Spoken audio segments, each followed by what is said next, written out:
This is the story of how I became the first person in the world to finish a true no-hit run of The Legend of Zelda Majora's Mask with 100% completion. Majora's Mask is a game that I hold near and dear to my heart. It's my favorite Zelda game by far. In fact, I love it so much that I spent the better part of 7 years speedrunning it at a top level. Holy beast. One of my favorite things about speedruns, randomizers, and other cool creative challenges is that they breathe new life into your favorite video games, essentially giving them infinite replay value. One of my favorite challenges that I've become very fond of are no-hit runs, a challenge that's become super popular and has been pioneered by the From Software Dark Souls-style games, where, as the name of the challenge suggests, the player completes the game from start to finish without taking even a single hit. And that even includes blocking of any kind. And if they do take a hit, they have to go all the way back to the start of the game and start all over from the very beginning. From Software games such as the Dark Souls trilogy or even their newest game, Elden Ring, are infamous for being very difficult in nature. Just completing a playthrough of one of these games is an accomplishment in and of itself. But to complete a no-hit run requires a true mastery of the game, knowing every possible thing there is to know down to the last minute detail. I became fascinated with these type of runs, and I started thinking to myself, what if I took the concept of a no-hit run and adapted it to a 3D Zelda game? Is a no-hit run of it possible? Well, actually it is, and back in July of 2021, I managed to get the world's first Majora's Mask any percent no-hit run, where any percent means beating the game from start to finish without any restrictions. Basically just getting to the end with the least amount of work needed. That run was pretty difficult in its own right, and took me months to perfect. But after I beat it, I started wondering, what if I took it one step further? Is a 100% no-hit run of the game possible? Where you have to collect literally all the goodies, and explore optional areas and fight optional bosses? Well, after 2 years of trying on and off and a countless number of fails, I finally got the legendary run. Majora's Mask 100% no hit, let's go, baby! Woo! And in this video, I'm going to be walking you through the run and giving insight on the planning, strategies, and routing that culminated in the perfect run being born. But before we get started with it, let's talk a little bit about the groundwork of the run itself. Firstly, I decided to play the run on the Wii Virtual Console version of the game, using a GameCube controller. This was mostly just for preference, since it's the version that I was most comfortable with, and the one I used for speedrunning. I also felt compelled to play on an actual official release of the game, and didn't have any third-party modifications. Secondly, let's talk about the difference between a damageless run and a no-hit run. Well, put plainly, a damageless run, as its name suggests, is a run that doesn't allow the player to lose health at any point. And as long as any sort of damage loss is prevented, the run stays alive. A couple of examples are simply using the shield to block incoming enemy attacks, or even intentionally voiding out in a bottomless pit since you don't take damage from doing that, and can actually be useful to reset an area if you're in a dangerous situation. But a no-hit run is an entirely different beast. No-hit runs have significantly more self-imposed restrictions, where the criteria for a hit being counted doesn't necessarily mean only losing health. For the most part, the main premise of this type of run is that it needs to be completed from start to finish without the player being touched by a single enemy attack or enemy at all. And yes, like I mentioned before, that also counts blocking attacks with a shield. Without the use of shields, certain areas in the game, as well as boss fights, go from being trivial to extremely difficult, and require extensive knowledge of the game, as well as perfect execution of unique and creative strategies, without any margin for error. Now for no-hit runs, shields being banned isn't where the restrictions end. All glitches of any kind are also completely banned. This means for the most part, the entire game needs to be played legit. No-hit runs have even more restrictions, like for example, voiding out in a bottomless pit also count as hits. For a complete list of rules that are part of Majora's Mask no-hit runs, I'm going to leave a link to the no-hit Google Doc in the description below. But don't worry, as we get to certain parts in the run, I'll explain what may or may not count. Now that we understand what a no-hit run is, let's take a look at how the run is going to be structured. The run is going to be broken down into 6 3-day cycles, where a cycle simply means one set of 3 days, before having to play Song of Time and resetting the in-game clock back to day 1. Cycle 1 is going to be the intro cycle and has very little objectives, which we'll dive into in just a moment. Cycles 2, 3, and 4 are the big ones, and they're going to be chock full of stuff across all 3 days and are the main components of the run. And Cycle 5 and 6 are used to collect some leftover items, as well as finish some extra side quests that are necessary for 100% completion before heading to confront the final boss. Now, since this is a 100% run, what does 100% completion actually entail? Well, it's kind of arbitrary because there isn't a completion counter built into the game.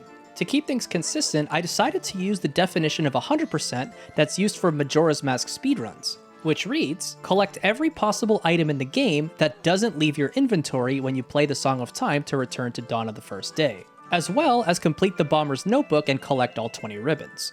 So what doesn't leave your inventory when you play Song of Time?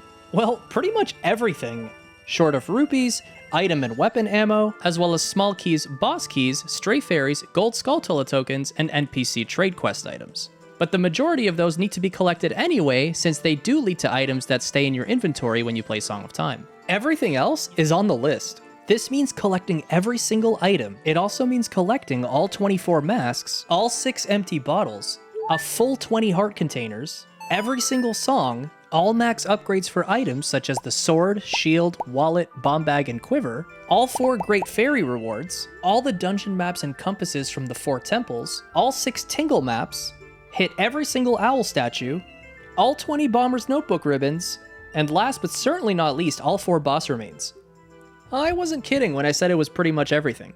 Now that we understand the rules of a no-hit run, learned how the run is put together, and defined what's considered 100% completion, let's dive into Cycle 1 and see how it begins. Oh, and of course, if you're interested in checking out the full 10-hour run, which was done in one single segment from start to finish without stopping, I have the entire thing up on my VOD channel, which of course I'll leave a link to in the description below. I really hope you enjoy.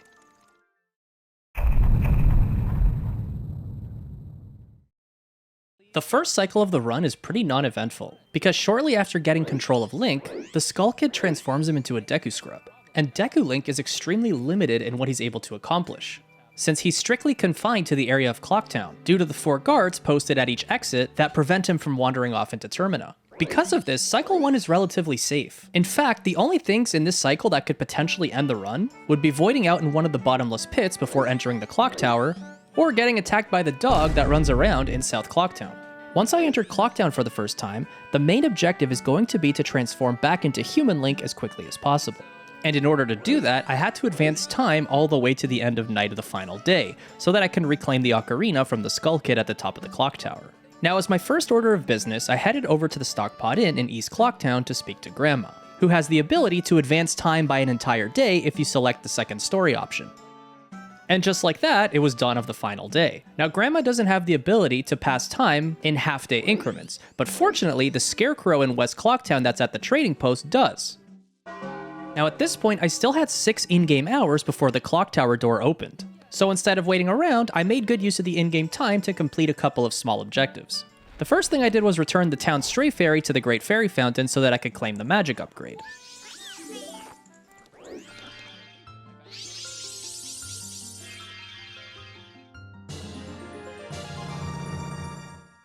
And then made my way over to the bank in West Clocktown to deposit some rupees, which will come in handy in the second cycle. Now normally, the intended way to get onto the platform where the Clock Tower door opens is to exchange the Moon's Tear for the land title deed with the Deku Scrub, which allows you to fly onto the platform using his Deku Flower. But believe it or not, this entire side quest can be completely skipped without the use of glitches, since Deku Link has a unique property that allows him to twist backflips in midair. And in Majora's Mask, it's actually possible to grab a ledge out of a backflip. Now, since this is 100% completion, the Moon's Tear will still need to be collected at a later point. From here, I simply went up the stairs, reclaimed the ocarina from the Skull Kid, learned Song of Time, and ended the first cycle.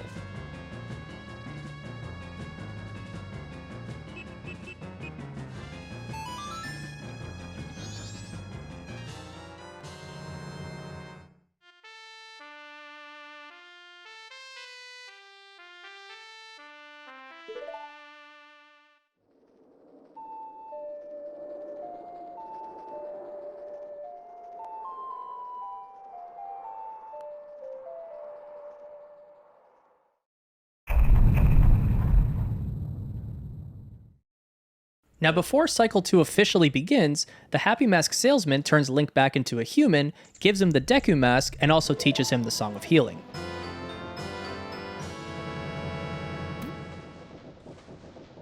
Finally, after a couple of non-skippable cutscenes, I was ready to start the second cycle of the run, which is going to be the first fully packed cycle, where quests are going to be completed across all 3 days. Now the main objectives are going to be to complete the majority of the swamp region, which is located to the south of Clocktown, and then the majority of the mountain region, which is located to the north of Clocktown. But before leaving, I had to run a couple of errands to prepare myself.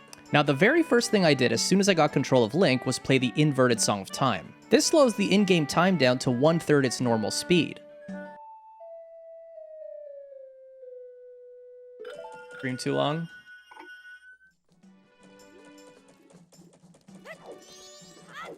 Next, I headed over to East Clocktown to collect the silver rupee there. After that, I picked up the town stray fairy and the laundry pool. Then in West Clocktown, deposited the rupees and collected the adult's wallet from the bank. That's what I'm planning. Next, I withdrew some rupees and went to the bomb shop to purchase a bomb bag and some bomb chews. After that, I went and activated the Clocktown Owl statue. The statues act as the quick travel system in Majora's Mask. And once we obtain the Song of Soaring, it'll be possible to travel to any owl statue that's been activated, avoiding the need to backtrack through any dangerous areas. And then finally, as my last errand, I traveled to North Clocktown, deposited the town stray fairy at the fairy fountain, and received the Great Fairy's Mask, the first of 16 non-transformation masks. Alright, let's go. After finally grabbing all the necessary items I needed, I was finally ready to head towards the Southern Swamp, the first major area of the game. Now the first thing I did once arriving was headed to the Woods of Mystery. Next, I made my way through the woods and then grabbed the red potion from the witch. I could have warned you. Then went back through the woods, carefully avoiding the turtles, to deliver the red potion to the other witch so that we could take the boat ride to the Deku Palace.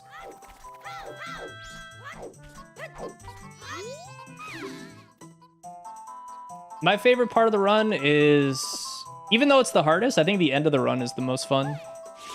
Yeah, dude. I feel like I'm still learning things that didn't know could happen.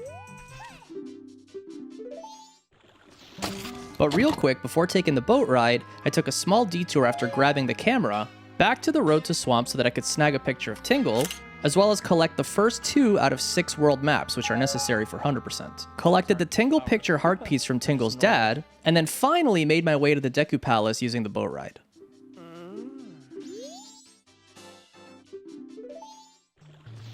Now the Deku Palace is going to be fully completed across 3 different trips throughout the run. And for the first trip, I only needed to worry about collecting the Sonata of Awakening, which is necessary to enter Woodfall Temple. Once I entered, I made my way through the left courtyard, being careful not to get caught by the guards, because yes, in a no-hit run, getting caught by a guard counts as a hit. Now, no-hit runs need to be done completely glitchless, but that doesn't mean there aren't a couple cheeky shortcuts throughout the run that help speed things up a little bit.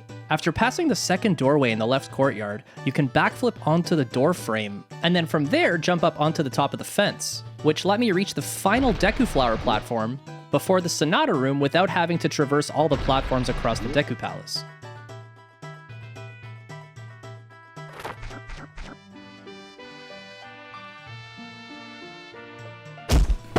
After grabbing Sonata, I was finally ready to tackle Woodfall Temple, our first temple of the game.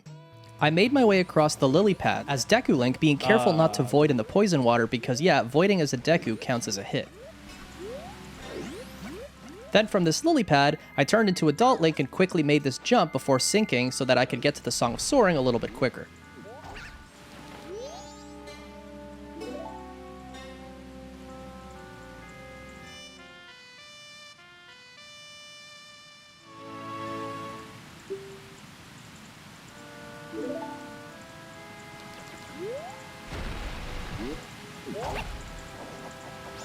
Now in Woodfall, I used Deku Bubbles to make quick work of the hip loops that were on the planks of wood, while also being extra cautious that I didn't slip and fall into the Kool-Aid.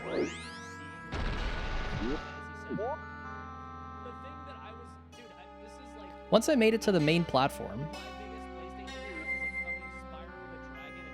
I made sure to hit the Woodfall Owl statue, and then played Sonata and made my way towards the temple.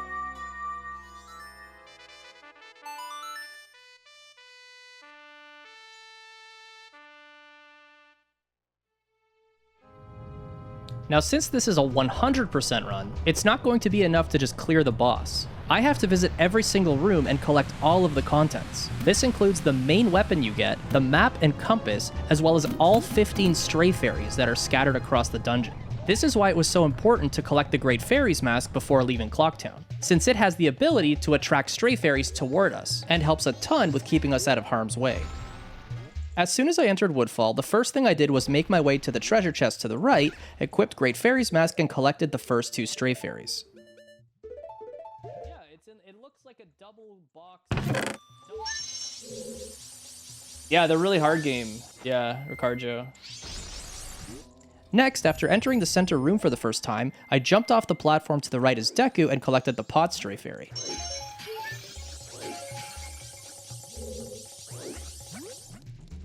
From there, I headed to the dungeon map room and made quick work of the turtle enemies using my bomb chews.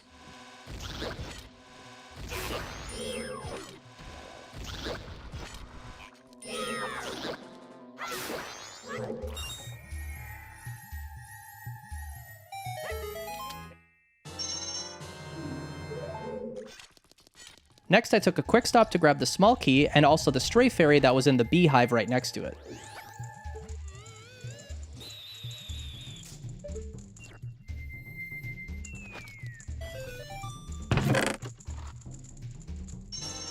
Hello.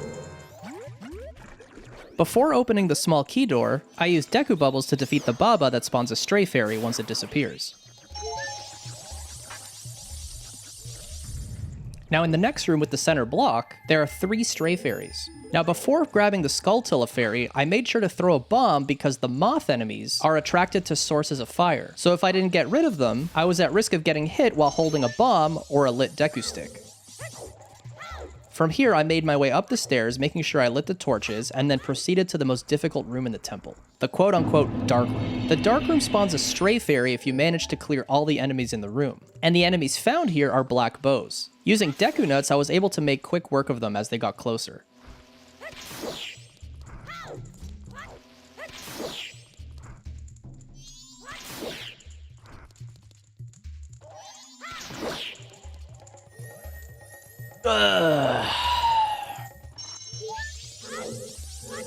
Oh, I need to open the door.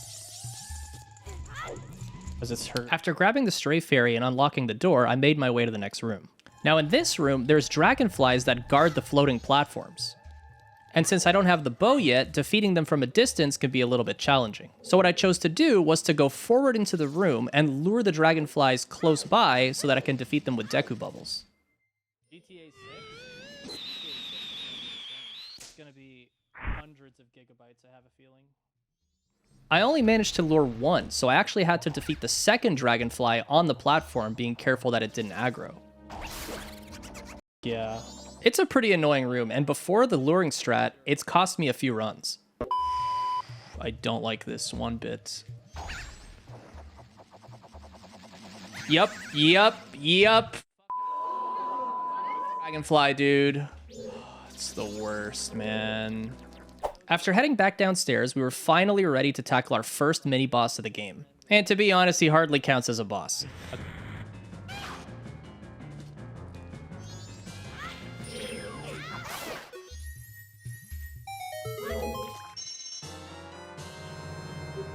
After grabbing the bow, I crossed over to the other side and collected the boss key by defeating the Gecko mini-boss with bombs and arrows.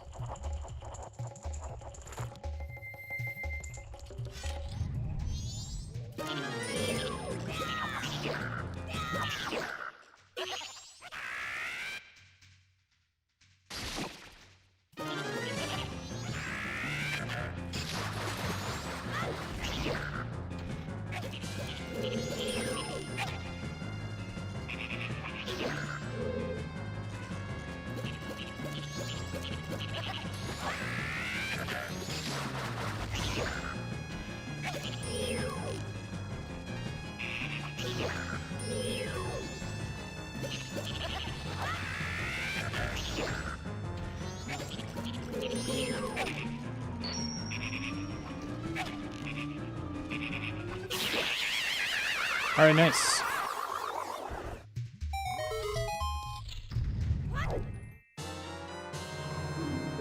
Once that was done, I headed back to the center room, collected all the remaining stray fairies there, as well as the 2 stray fairies in the other room with the block, putting my stray fairy count at 11 out of 15. The only time it counts as a hit in the Goron race is if you get hit without the spikes. You're allowed to collide while having spikes as a Goron, because it's intended to be used as an attack. And it's virtually impossible to actually get a no-hit race, completely no-hit.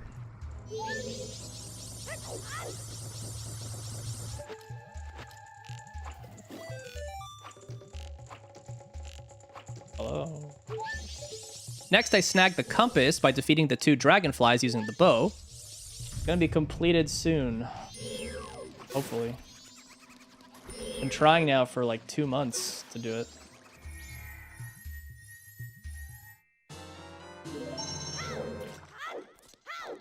And then finally headed into the room before the boss room and collected the final 4 stray fairies, giving me a grand total of 15 out of 15.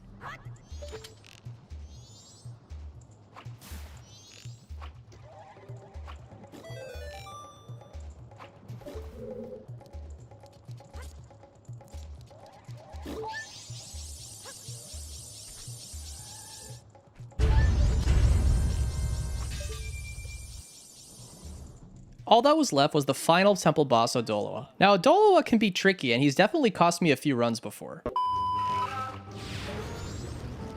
Dude, why? I play this game. Oh my god, he didn't double stun? I'm done today. I got the dance. The dance is RNG.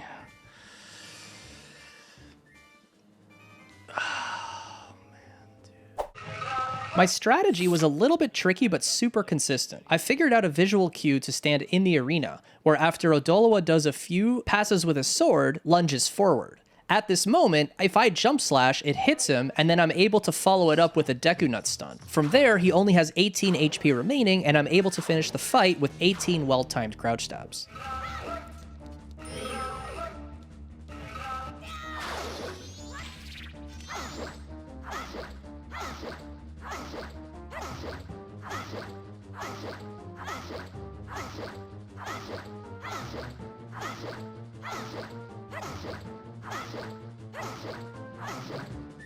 Nice. Perfect Asa. With Odoloa defeated, I collected the heart container, Odoloa's remains, as well as the Oath to Order. Temple 1, done. After getting Oath, I grabbed the Deku Princess real quick. But before dropping her off at the palace, I decided to take a small detour. So I gotta remember to get Cafe Mask.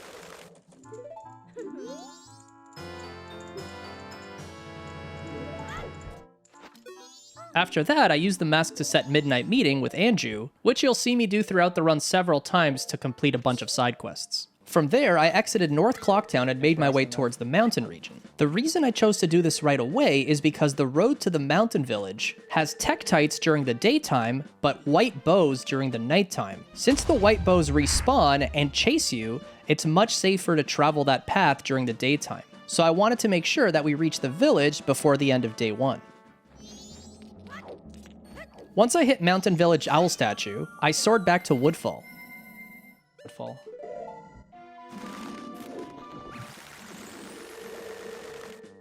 From there, I went and deposited the 15 stray fairies at the fairy fountain to get the Great Spin, and then collected the heart piece on the other side of Woodfall, on the way back to the Deku Palace.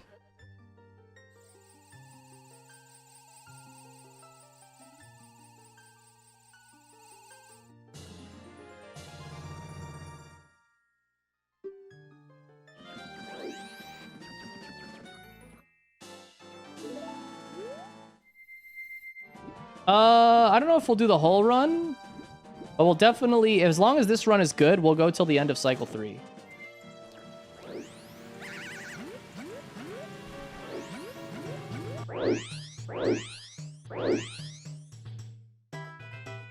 After dropping off the princess, I went and collected the Mask of Scent from the Butler race.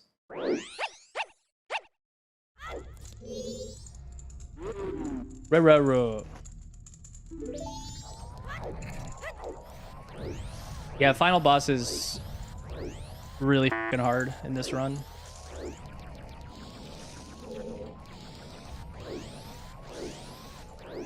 Okay.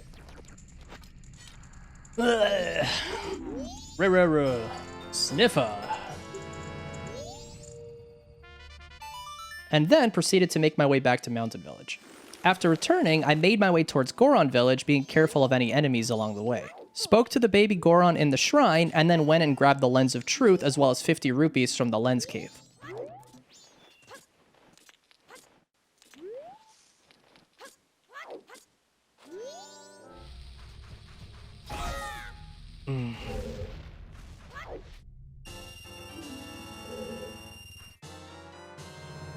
After that, I soared back to village and proceeded to the Goron graveyard to get the Goron Mask, and then from there, learned the Goron Lullaby from the Goron Elder and the baby.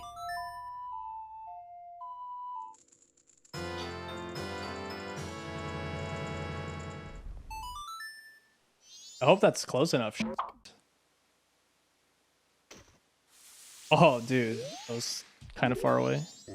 I feel pretty good about the run. I think I have everything down to a science, with the exception of Twin Mold and Majora. Those are the two things that can like really kill a run consistently.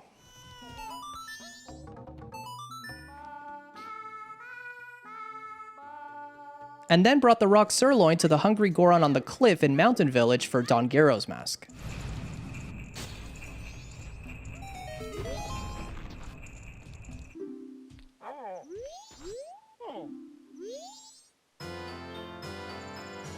After that, I stocked up on magic, and carefully Goron spike rolled my way up the road to Snowhead, because it was time to do Snowhead Temple.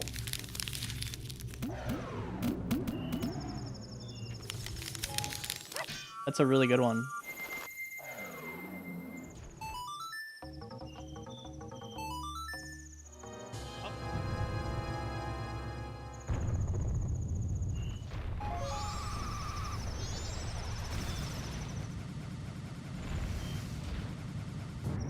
That's bad. You gotta do it in one shot, otherwise you get the those little white bow guys come out.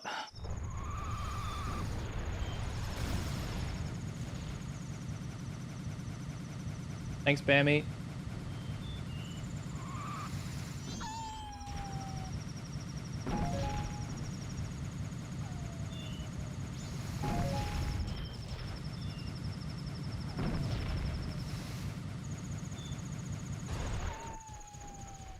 Okay, nice. As soon as I entered Snowhead Temple, 6 white bows immediately spawned and tried to rush me. I backed up just a little bit before the loading zone and used Deku Nuts to make quick work of them.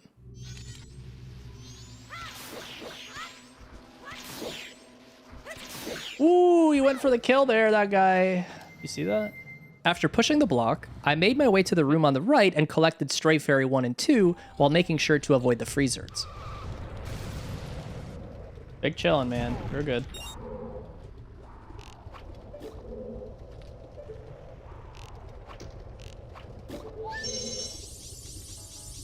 Next, I made my way across the center room to collect the first small key and push the double block into place, which spawns a Stray Fairy chest.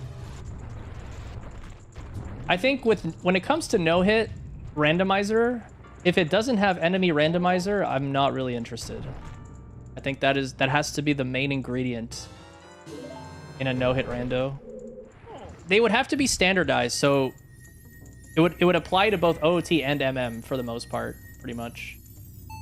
From there, I headed towards the first locked door, carefully eliminated the Wolfos using Deku Nuts and arrows, and then proceeded to collect the compass as well as Stray Fairy 3 from the crate on top of the pillar.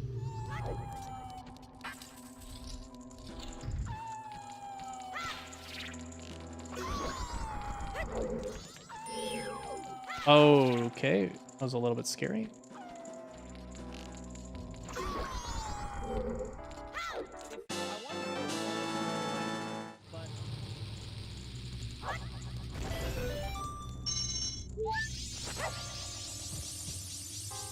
Now the next room has stalactites that can fall from the ceiling, so before collecting the small key and Stray Fairy 4, I just got rid of them using arrows to avoid any risk of them hitting me.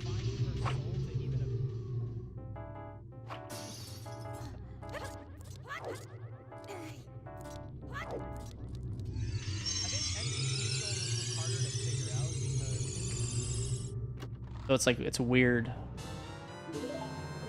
In the room behind locked door number 2, a bomb makes quick work of all the white bows once they all spawn.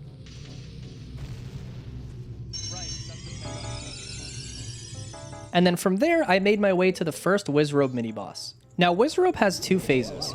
In the first phase, he'll just randomly spawn in any of the platforms in the room. And for the second phase, he pretty much does the same thing, except he'll have 3 after images to try and confuse you. Now the cool thing is after the first phase, there is a very tiny frame window that you can hit Wizrobe before the second phase activates, and if you manage to hit him, it actually skips the second phase altogether. And I managed to come up with a really consistent strat that I have trademark patented named the Ass Clapper. Hey, Asa?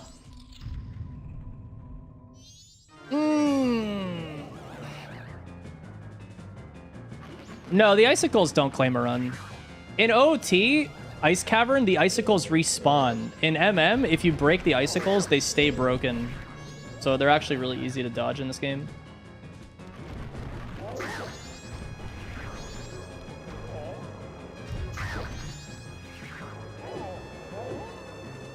Asa! Nice. In Ice Cavern, you just have to know where they fall so you can dodge them. After defeating Wizrobe and collecting the fire arrow, I made my way back down and revisited some of the rooms we did before just to clean them up and collect Stray Fairies 6 and 7. Okay, I got rid of all the icicles. Good. Good, 6, so we're good. We're on track.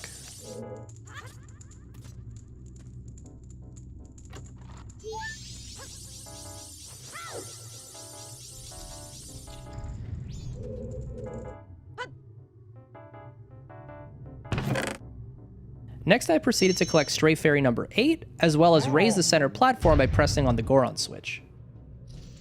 From there, I made my way to the basement to collect Stray Fairy 9, which is arguably the scariest Stray Fairy in the temple. The fairy is in a treasure chest that's sitting in a tiny pool of lava. And in that pool are 3 red bubbles that spawn if you get really close to it. At first, this was killing a ton of runs. How do you do this? Off, bro. Yep, 2 hits, 3 hits. Dude. But eventually I figured out a cool strategy that I could spawn them one at a time and eliminate them with Deku Nuts and arrows.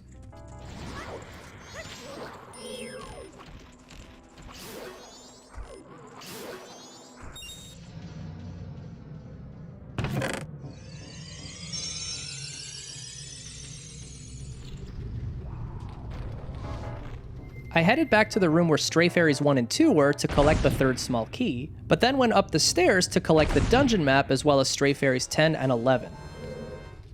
The whole end of the run is the hardest.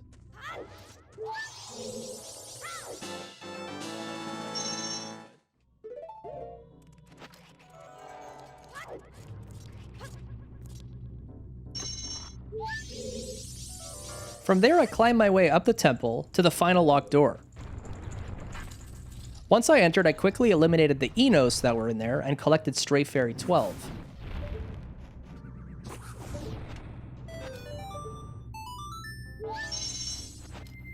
Yeah, let's see if the Goron strat works. Now, Stray Fairies 13 and 14 are actually 2 Dynalphos that you fight at the same time in the room after this one.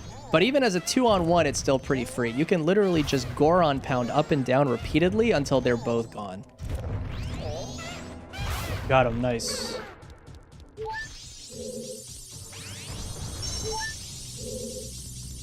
Now with 14 Stray Fairies in the map and compass, I only needed the boss key and the final Stray Fairy. The final fairy is located in a really weird ledge that is hidden in the main center room. And with a well-positioned Goron side hop after exiting the Donalfo's room, you can land in the little secret corridor that has the Stray Fairy chest.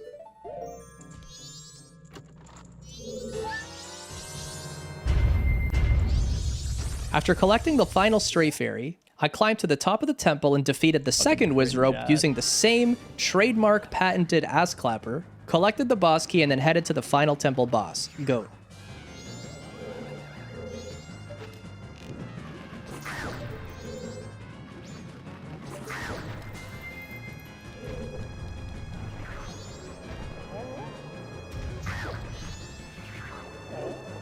Maybe?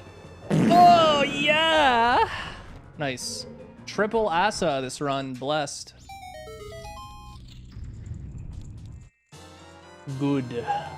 Now, Goat is the easiest of the 4 temple bosses, which is really lucky because in this run, you have to fight him 2 times.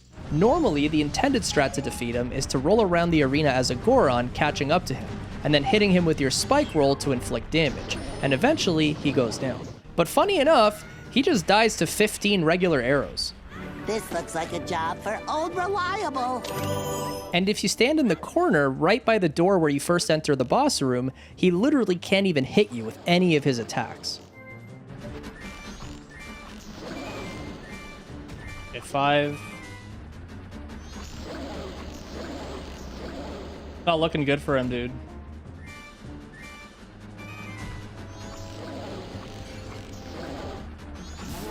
Nice. All right, easy.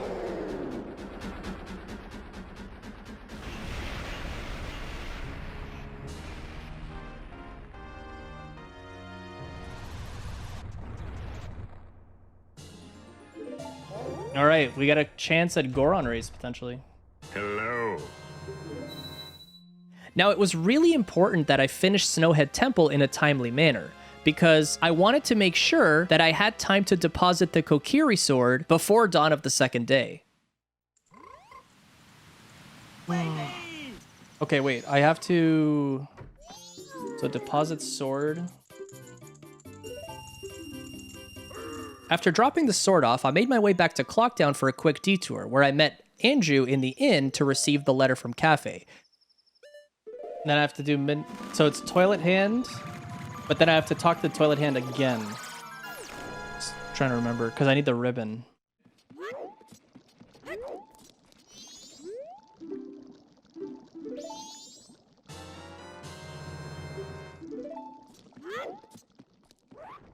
Yay! Then I simply soared back to Snowhead, made it day 2, and collected the Razor Sword from the smith.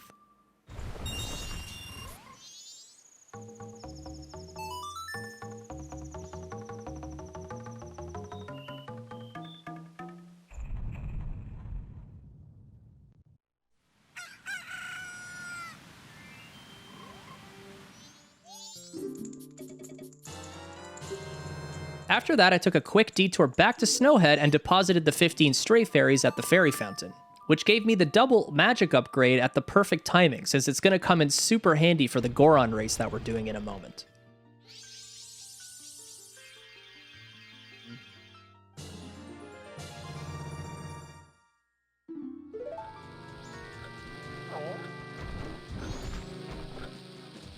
Game's making me make noises, dude.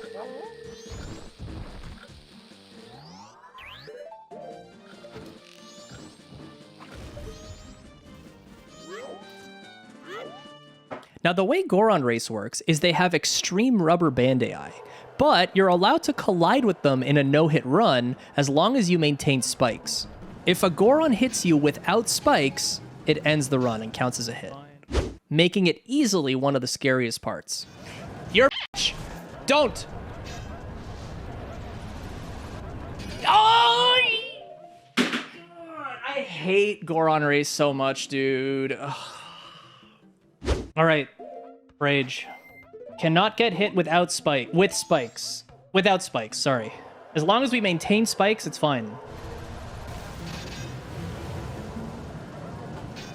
Oh! Whoa. I think we gotta do it again. I don't think I can catch up. Yeah, I know. That was... Dude, he hit me into the tree. Ah, I hate having to do this twice, man. That was bad.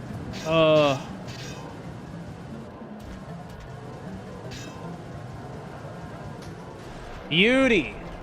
Let's go. Easy dodge if you didn't get one, as always. Big thank you if you did get one. After winning the race, I made my way back to collect the powder keg license, and then headed back to Clocktown to complete some side quests and minigames. Alright, fucking bridges, dude. Okay. Keg W. I collected the Bomber's Notebook from the Bomber Kids. I think we're in good shape for end Cycle 2 without getting hit. The North Clocktown heart piece that's in the tree, and the maze minigame heart piece that you win in East Clocktown from beating the game as a Goron. Corner chest. Yep. Yep. Yep. Hello. Stupid. All right. Next, I headed out to Termina Field via North Clocktown to the Dodongo Grotto, which I safely cleared from a distance using arrows to obtain the heart piece.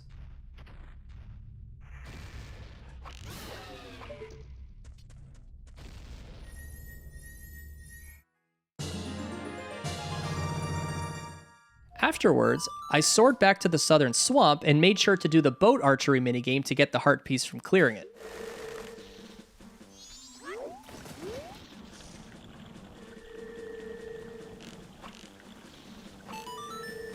If I hadn't done it at some point in this cycle, I would have had to save the witch again and defeat Odoloa a second time, which of course puts me at a very high risk of getting hit. Yay. Yeah, the rules are ! No hit if you want to try it. I recommend people try it. It's a fun challenge. But you don't have to do 100% on your first go. You can do a shorter one. After boat archery, I made it night 2 and headed back into the road to the swamp. Yeah, then I mean that's the fun of it. Is the nerves. It's a rush when you get to far into the run. And collected the heart piece in the tree, all while being careful to avoid the bats and wolfos that can be found there. Then I went and took care of the swamp archery minigame, which landed me a quiver upgrade as well as another heart piece.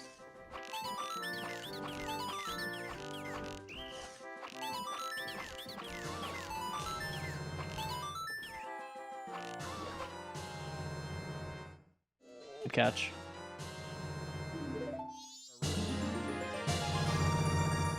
And then from there, made my way back to Clocktown. I went and grabbed the Bremen mask from the laundry pool.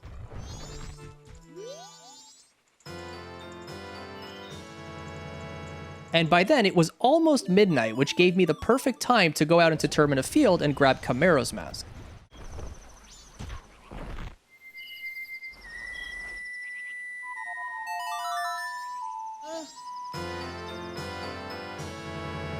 Then I quickly soared back to Mountain Village and deposited the gold dust at the smith, advanced time to day 3, and picked up the gilded sword.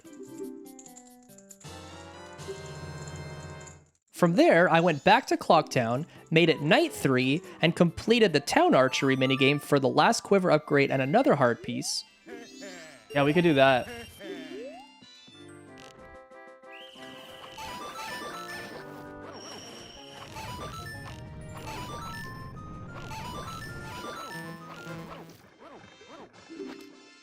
Be hard though. Okay. Picked up the big bomb bag from the curiosity shop once 10 p.m. rolled around, deposited my leftover rupees at the bank, and with that, I was finally ready to play Song of Time and finish Cycle 2. Nice, let's go.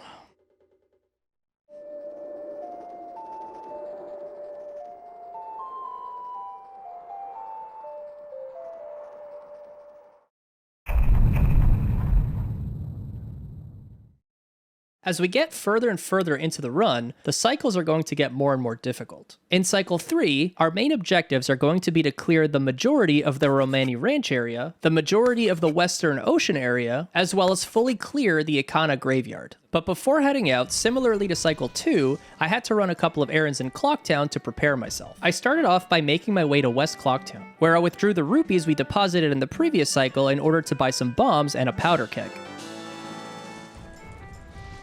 This way. After that, I headed to North Clocktown to complete the Deku Playground Day 1.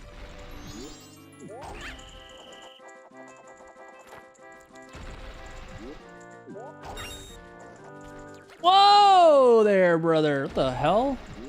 Thought I waited long enough. Up, Hercules.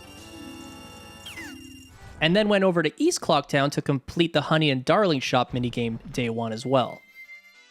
I gave you the courage to try a rando? Nice! Yeah, you don't have to start with crazy settings. Like, just do something basic. So you don't overwhelm yourself.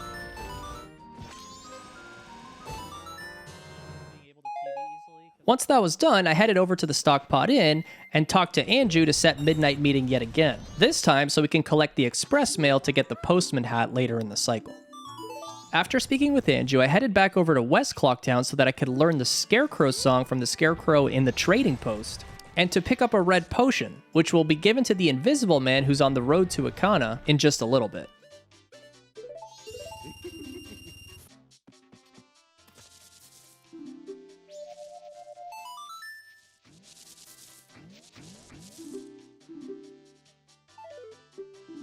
It is 2:35 in the morning. After gathering the trading post items, I was finally ready to head back out into Termina. I made my way towards Milk Road, while making a quick pit stop to the hidden grotto along the way, and defeating the P-Hat enemy found in there for another heart piece.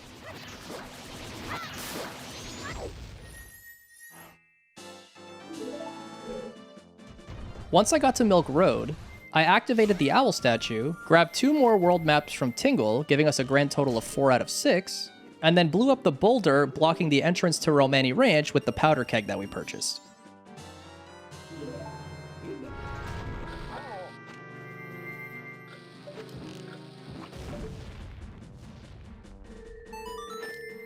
So far, so good. After entering the ranch, I headed over to the Cuckoo Shack to collect the bunny hood from the chicken minigame using the Bremen mask.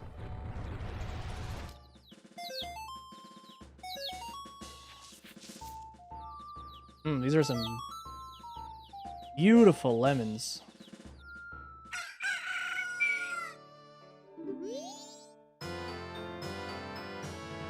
And then from there, went over to speak to Romani in order to play Epona Archery and get Epona's song. Yeah, for sure, dude.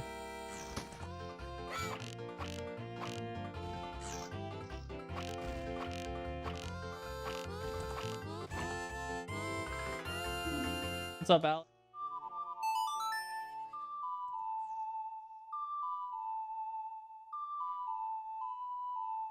After getting access to Epona, I headed over to the Gorman racetrack and raced the Gorman brothers for the Garo mask. Oh, he cock-blocked me.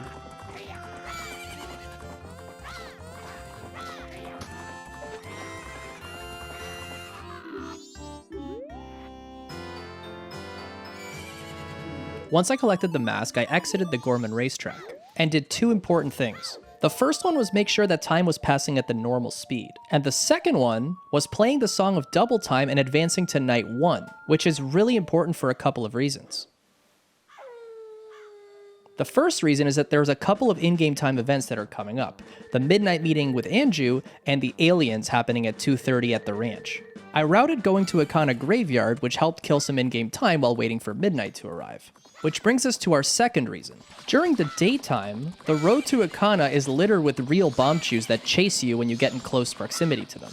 And yes, if a bombchu touches you while you're riding Epona, it counts as a hit.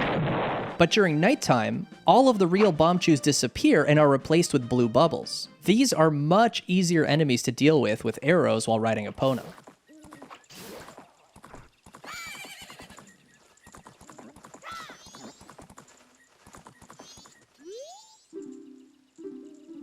Once I carefully hopped all the gates and crossed the road, I delivered the red potion to the Invisible Man and collected the stone mask. Arguably the best item in a no-hit run, because while it's equipped, it prevents a large majority of the enemies in the game from even noticing you, hiding Link in plain sight. After grabbing Stone Mask, I made my way to the iconic graveyard, where I played Sonata to awaken Captain Kita.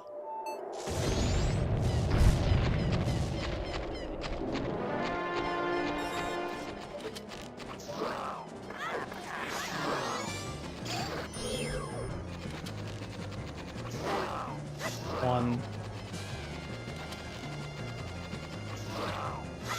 two, three,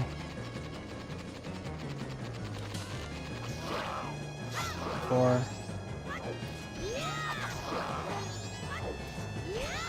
perfect. Nice.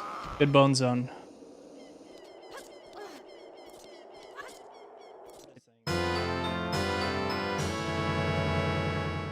After defeating him, I grabbed the captain's hat, and then immediately headed for the Night 1 grave. Now, Akana Canyon is interesting, in that the stall children there will open a different grave depending on what night you visit. The Night 1 grave has the Song of Storms, while the Night 2 grave has a heart piece, and the Night 3 grave has a bottle. So I'm going to need to actually return to the graveyard on Nights 2 and Night 3 to collect the other 2 grave rewards. Hope everything's good, man.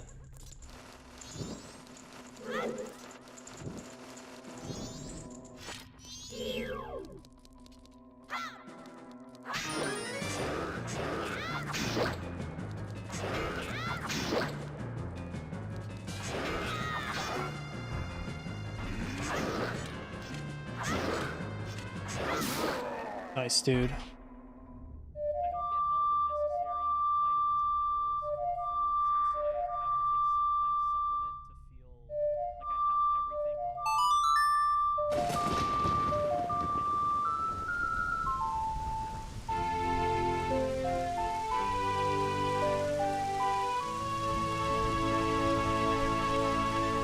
By this point, it was almost time for Anju's meeting at midnight, since it was about 11:30 p.m. in-game time. I made my way back to Clocktown, and then met Anju in the kitchen at midnight.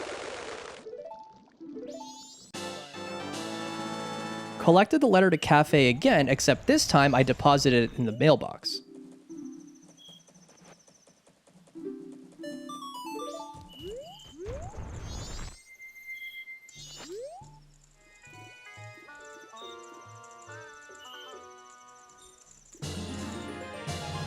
Now at this point, I still needed about 2 hours of in-game time until the aliens started appearing in the ranch. So instead of heading back and just waiting for 2 hours, I made good use of the time and entered Great Bay Coast for the first time using Epona by hopping the fence.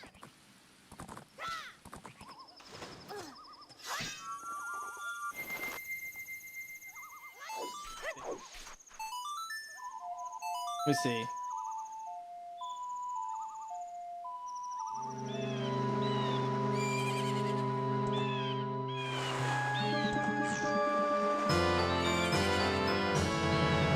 After grabbing Majora Mask, I immediately headed back to the ranch, and defended the barn from the aliens to claim the milk bottle from Romani.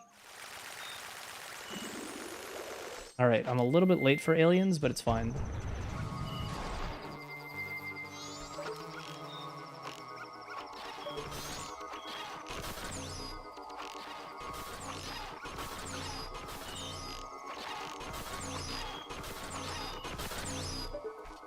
Dr. Phil. After grabbing the milk bottle, I played Song of Double Time and advanced time to day 2.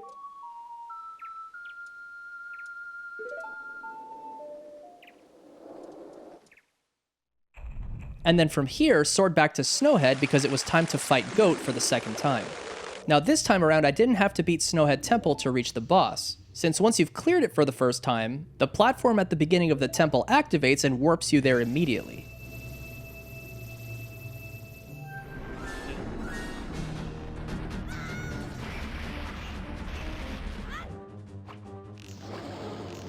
The reason we had to defeat Goat twice in this run is because after you defeat him, it turns to springtime in the mountain village, And there's 2 heart pieces that you can only collect in springtime, which we couldn't get the first time we beat Goat. The underwater chest heart piece in the Twin Islands map, and the frog choir heart piece that you get by bringing all the frogs together using Dongero's Mask. But we'll get to those a little bit later in the cycle.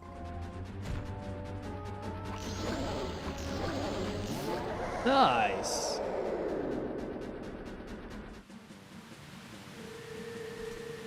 After regaining control of Link, I made my way back to the ranch and then played Song of Double Time to make it night 2. So now we go here. We can do Cremia.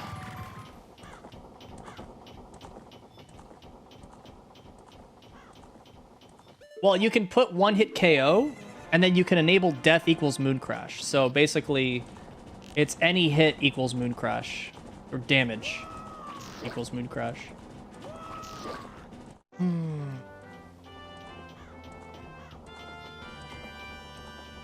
Once I completed that, I was rewarded the Romani Mask, and then headed into East Clocktown to complete some more minigames and side quests. I started off with the Honey and Darling minigame for day 2,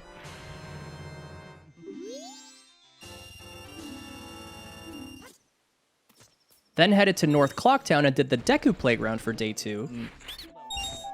Spoke to the first frog using Dongero's Mask in the laundry pool. And then finally spoke to Cafe at his hideout, also at the laundry pool. There you go. Once I finished all of that, since it was nighttime on the second day, I made my way back to the Ikana graveyard. This time, once arriving, I used the captain's hat to enter the Night 2 grave.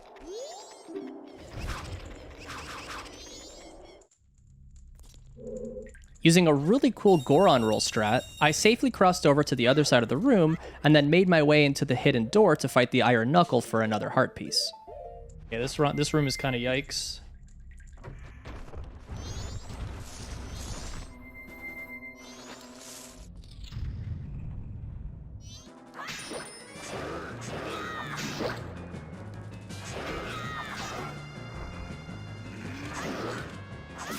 Beauty.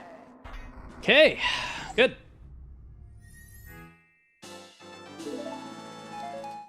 From here, it was finally time to start completing Great Bay. Now, the main objective in Great Bay is to collect the 7 Zora eggs in order to learn the New Wave Bossa Nova, which is the main song that's necessary to enter the Great Bay Temple. 4 of the eggs are located in the Pirate's Fortress, and the remaining 3 eggs are located in Pinnacle Rock. The eggs are collected using empty bottles. And since I only have 3 at the moment, I needed to take 2 trips to the Pirate's Fortress and then 1 trip to Pinnacle Rock in order to get all 7.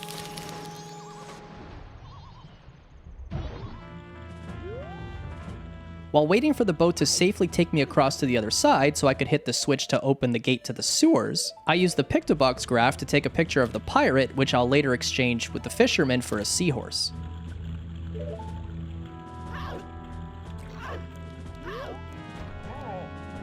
After hitting the sewer gate switch and safely navigating myself to the entrance, I made my way through the sewer system while carefully avoiding all of the air vents and mines scattered along the way.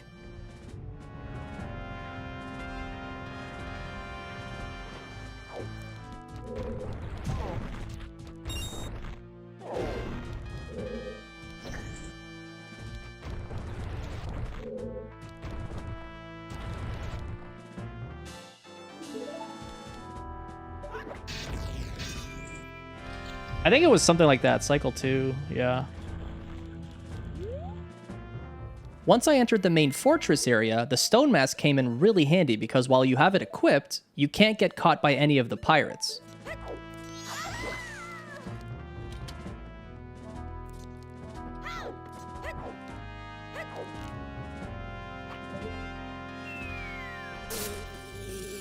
Oh, yeah.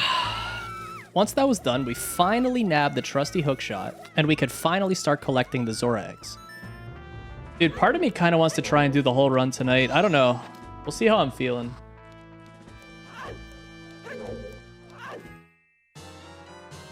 We'll see. Now for the first egg, which is located right next to the hookshot chest, I had to be really careful with the clam enemy that's inside the tank. Defeating it is not really a good option, since if you sink to the bottom with Zora, you can risk getting hit or shielding the clam's attack. So instead, I opted to lure the clam to one side of the tank, and then entered the opposite side of the tank to collect the egg.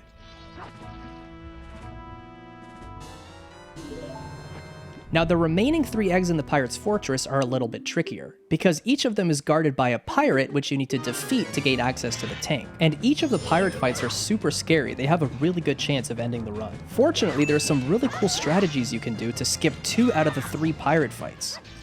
After grabbing egg number 1, I exited the hookshot room, and then immediately did a really precise jump to wrap around the slope, located to the right. This landed me on a platform that is actually one of the exits to where one of the Zora egg tanks are. I simply entered the room and then repeated the same strategy as the first Zora egg to collect the second one.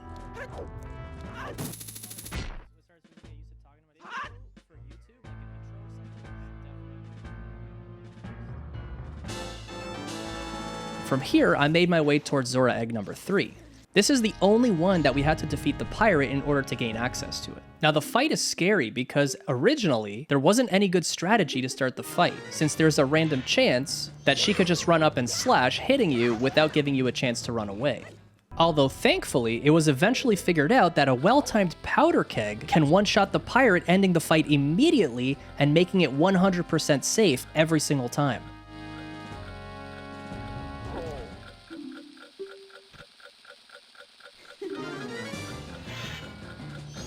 Yeah! Works so good, bro! That is fantastic. She used to kill runs, dude. Never again. Never.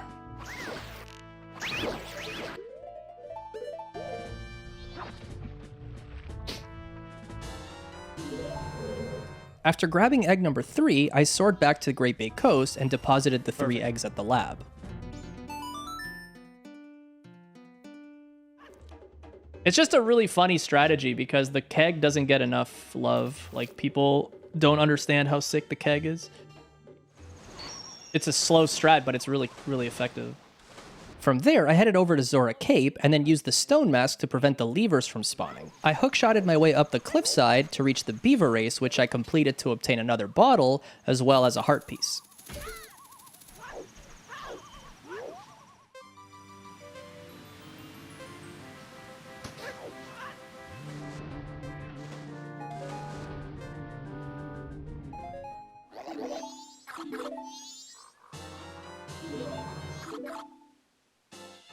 Once I exited Beaver Race, I immediately dropped down into the pool where the waterfall was, and defeated the like from a safe distance to collect the heart piece at the bottom.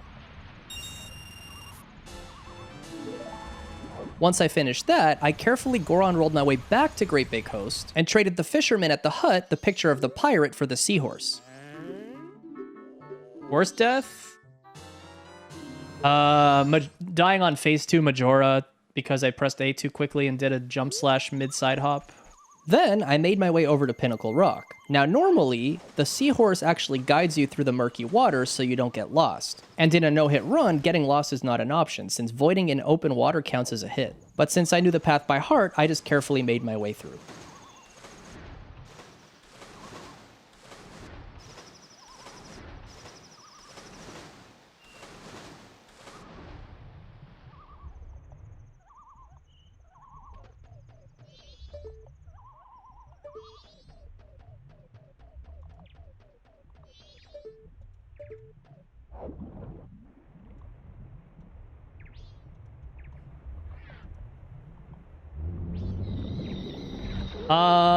This is much harder than Heart Gold Soul Silver, but the difference is that this is much less RNG dependent.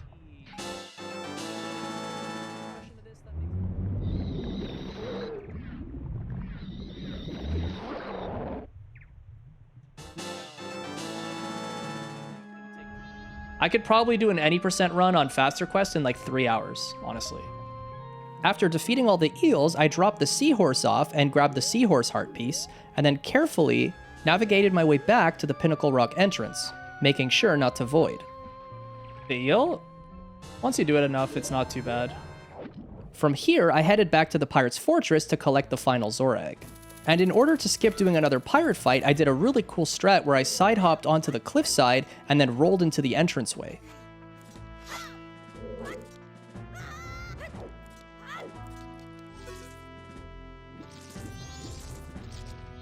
Any damage is considered a hit, but there's things that don't damage you that are also considered a hit. Having all of them now, I soared back to Great Bay Coast immediately, back to the lab, and deposited all of the eggs.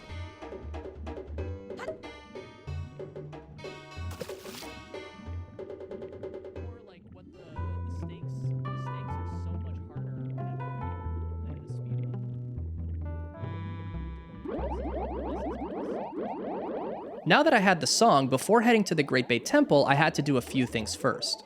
By this point, it was already day 3, so I headed back to Clocktown and then completed the Deku Playground final day, as well as the Honey and Darling final day, so I could get both of the heart pieces from those games.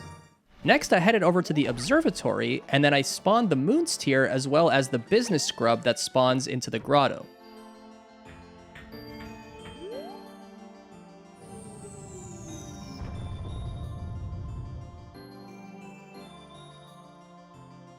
Fantastic. After grabbing the Moon's Tear, I soared back to Clocktown and traded it to the scrub there for the land title deed, and then went to the business scrub grotto and bought the heart piece there for 100 rupees. Good morning. Good magic.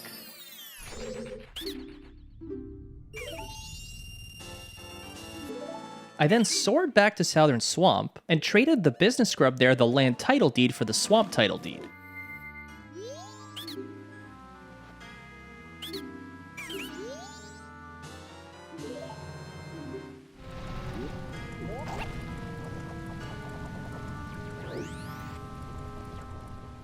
After grabbing the heart piece, I quit Goron and I rolled all the way to the other side of the swamp and spoke to the frog on the wooden platform using Dongero's Mask, our second out of 4 frogs.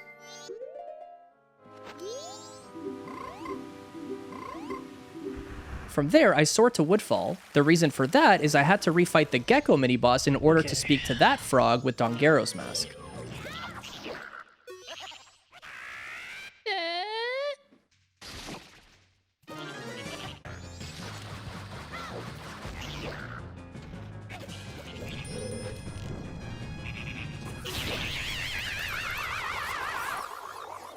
Cool. After speaking to the frog, I soared back to Clocktown, and at 1 PM, I entered Cafe's hideout so that I could speak to the Curiosity Shop man, who gave me the Keaton mask as well as the Express Mail.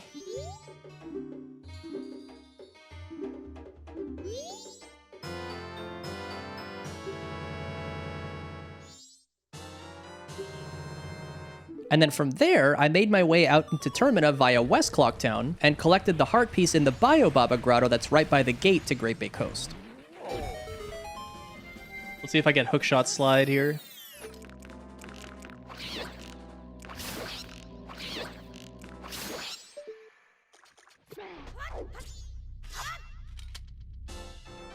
After this, I was finally ready to head back to Great Bay and go towards Great Bay Temple.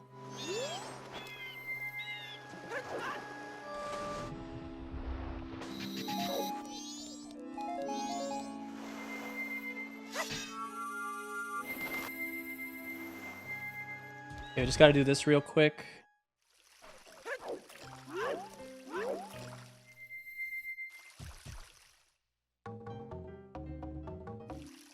Dude, you're close. It's crazy. 11 hearts here is exactly what we're supposed to be at, so I did everything. After that, I headed back to where Lulu was standing, played the New Wave Bossa Nova, and finally hookshotted the turtle to enter the Great Bay Temple. Temple number 3.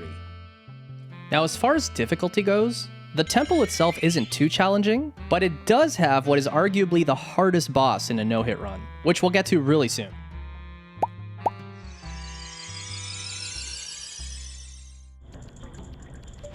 To start the temple off, I lit the 4 torches in the first room and then grabbed the first stray fairy.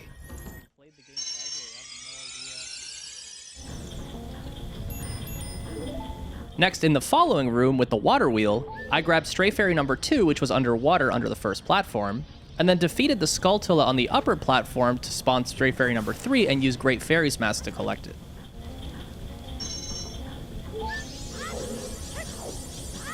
Next, in the room with the giant whirlpool, I hookshotted the barrel and got Stray Fairy number 4.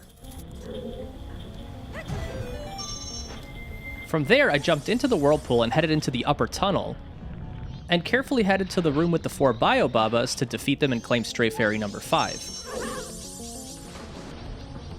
For Stray Fairy 6, it's in the water with the strong current, so all I did was shoot the pot from out of the water and then use Great Fairy Mask to collect it.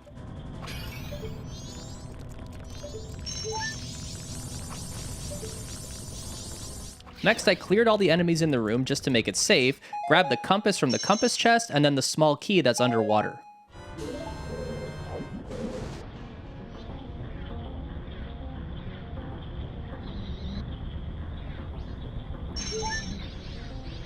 Next, I entered the underwater tunnel at the bottom of the whirlpool, which takes us to the first mini-boss of the dungeon, the Wart Fight.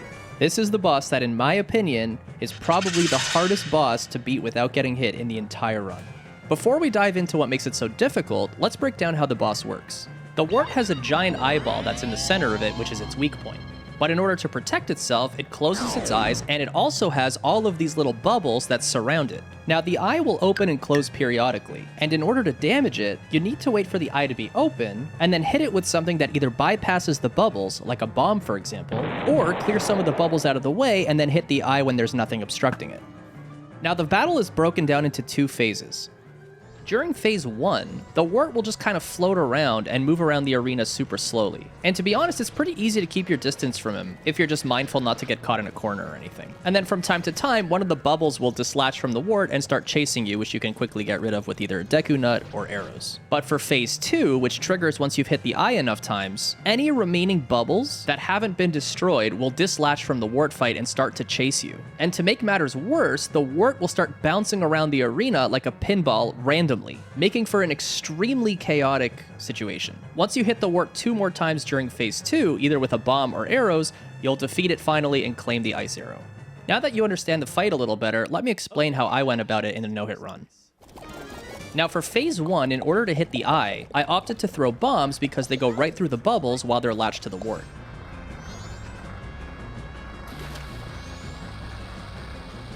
Really good start.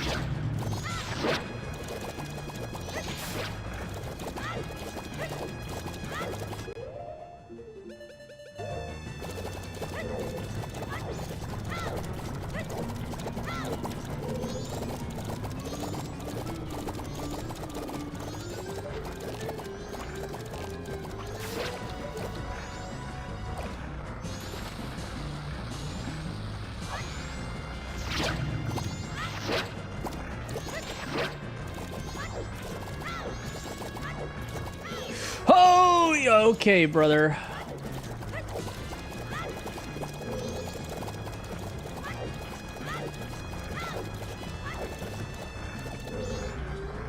This is a bad position. I gotta wait. Actually, this is fine.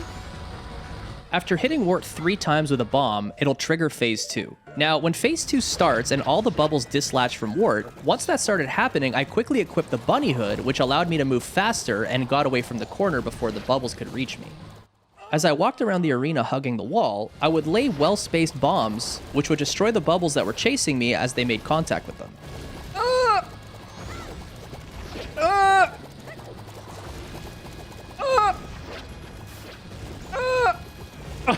Holy f***.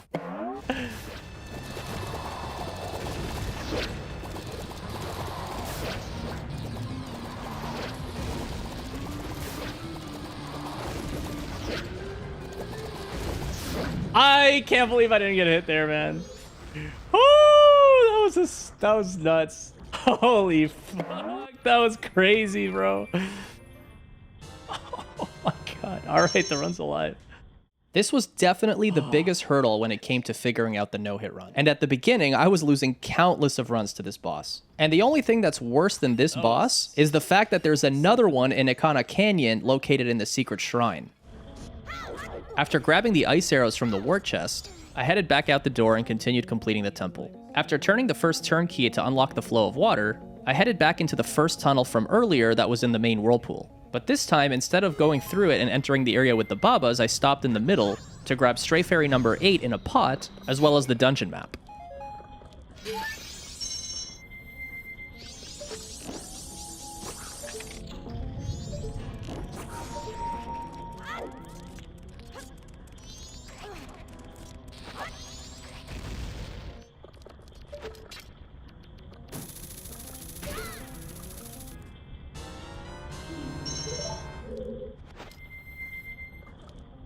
Once that was done, I headed back to the area with the compass, and using a cheeky jump off an ice arrow platform, I jumped straight to the boss key.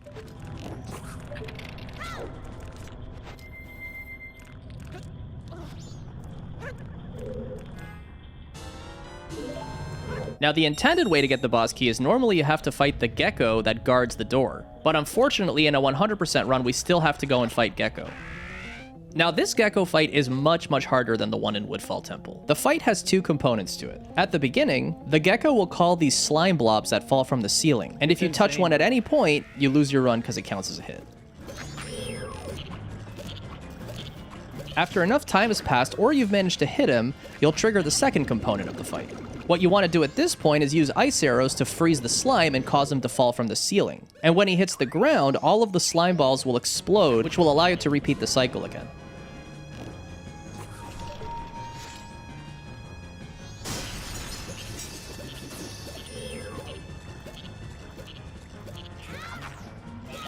Oh, no. Okay, saved it.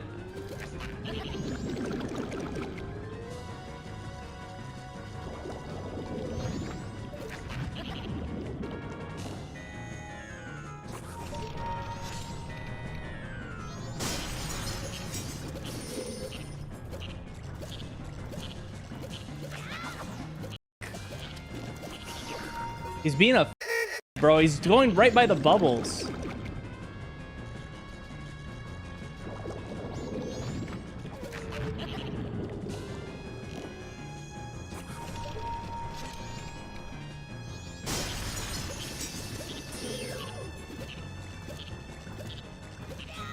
Okay. After defeating Gecko, I equipped Majora Mask and finally spoke to the last frog. I then made my way back to the main whirlpool room and used ice arrows to freeze the waterfall so I can get into the room that had another stray fairy as well as turnkey number 3.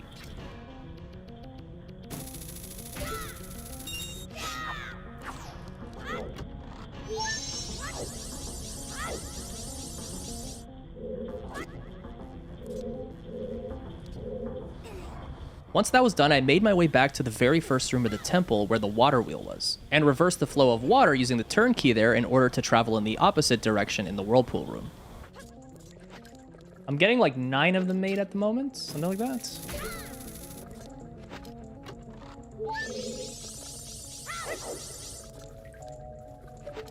Okay, this should be Stray Fairy 11.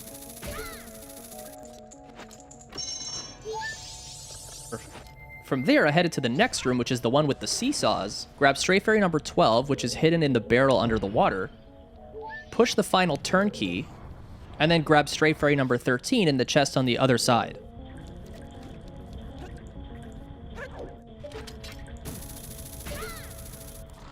Yeah, it is. Once that was all finished, I headed back to the main whirlpool room, and this time I went into the bottom tunnel and collected Stray Fairies 14 and finally 15, which were both trapped in bubbles.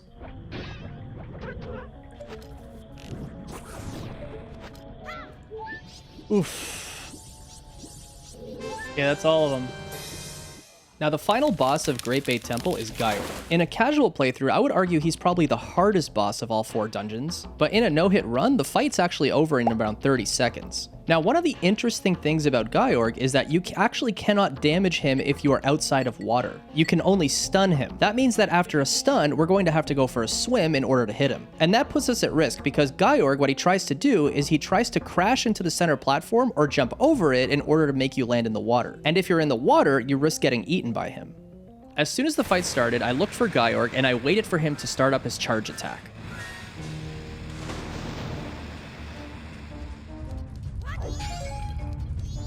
Right before he hit the center platform, I stunned him with an arrow in order to have him stunned right in front of me. Now, the interesting thing about having him stun locked into the center pillar is that by using the Zora barrier and swimming into him, it actually causes a stun lock and you can hit him over and over again.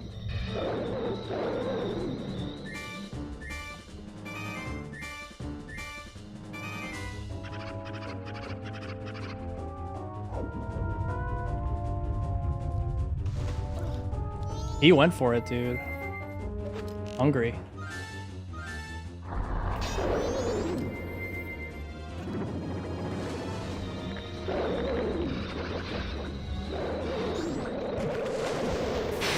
Good.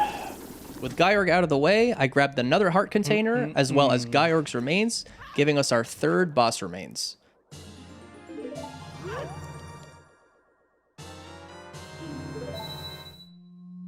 Very good. Okay. Temple 3, done. Now, by this point in the run, it was already getting pretty late into the cycle, so I had to make sure I wrapped up any in-game side quests before playing Song of Time. The first thing I did was head over to the Great Bay Fairy Fountain and return the 15 stray fairies to obtain the double defense.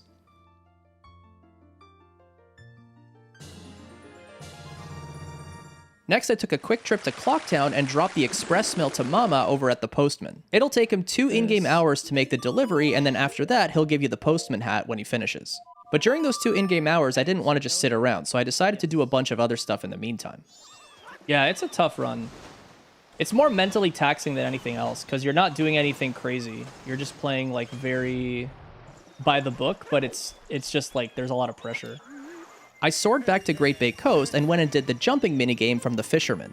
It was really important for me to do this now because this game is only playable after clearing Great Bay Temple, so if I had saved it for a different cycle, I would have had to fight Gyorg a second time in order to play it.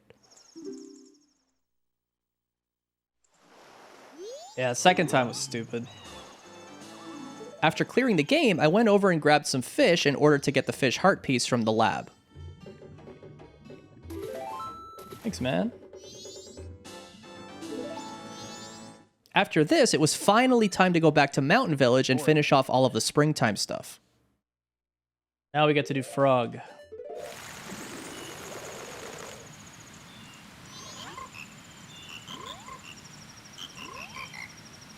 Certified banger, dude.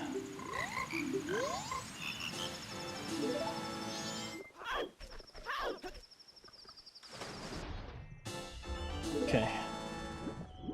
From there, I took one last trip to Goron Village and purchased the biggest bomb bag from the Deku Scrub there for 200 rupees, and then traded the Swamp Title Deed as Deku Link in order to get the Cliff Heart piece. Tells you everything. Now remember at the beginning we got the Scarecrow song from the trading post? It was finally time to use it for the only instance in the entire cycle.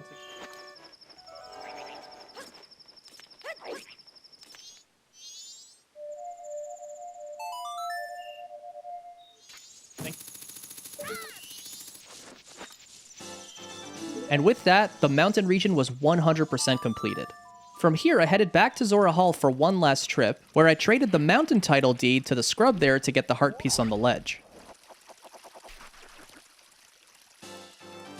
Now by this point, 2 in-game hours have passed, so I headed back to Clocktown to meet the postman over in East Clocktown to receive the postman hat. Hard. Now at this point, I still had a little bit of in-game time left, so I decided, instead of playing Song of Time, to head back to Akana Graveyard and finish off the 3rd Night of Graves using the Captain's Hat. Now Grave Knight 3 is not that difficult. Once you go in there, you'll find Dampé, and after completing his little quest, by digging in the different patches, he'll spawn a big Poe. That RNG.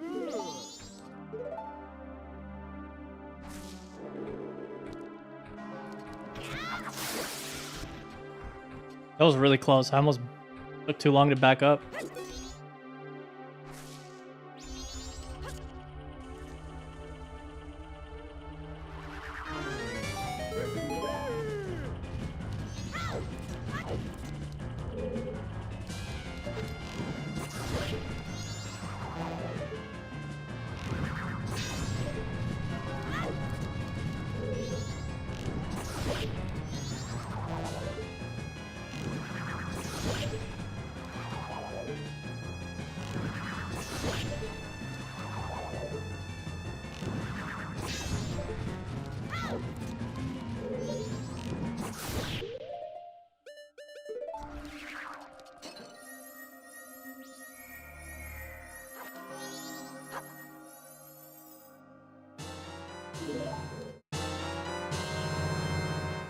Now, since I was already past the fences on the road to Ikana that require Epona to jump over, I decided that instead of risking using Epona again in the future, to just quickly make my way over to Ikana Canyon, and then activate the owl statue there so that I can quick travel in the next cycle without having to traverse the road. Once I reached the canyon for the first time, I headed over to the right and quickly gave the Zora title deed over to the Deku Scrub there to complete the trading quest so I could grab the final heart piece.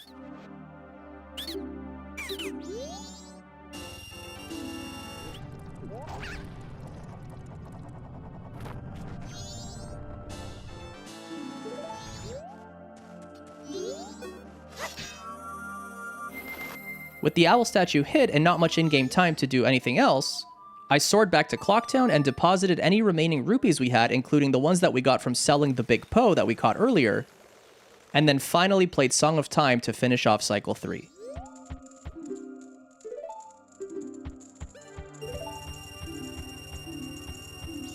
No hit Cycle 3! Mods can pay out the Gamba, believers win.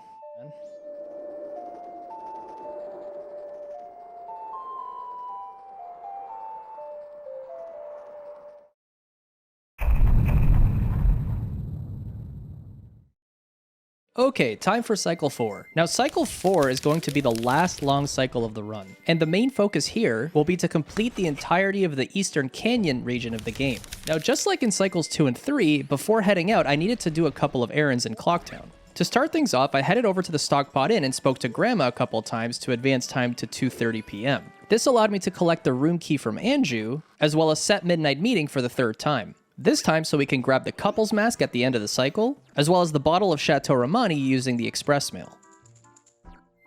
Let's just do it. I might not be able to stream tomorrow, so let's just do it today. There's 3 things that are going to happen in this run. At least I hope. One of 3 things will happen. The first one is I win. The second one is I get hit on Majora. And the third one is I get hit on Twin Mold.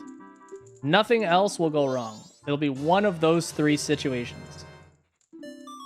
From here, I needed to collect a whole bunch of items in order to prepare for the Beneath the Well section. Now, if you're unfamiliar with Beneath the Well, when you go down there, you're greeted by Gibdos. And if you have the Gibdo mask equipped, which we'll get in a little bit, you can interact with them, and they'll unlock a door for you if you give them the corresponding item that they ask for. So in order to clear the well in one shot, I made sure to collect all the necessary items I needed before I entered. I started off by buying a powder keg at the bomb shop as well as 10 bombs.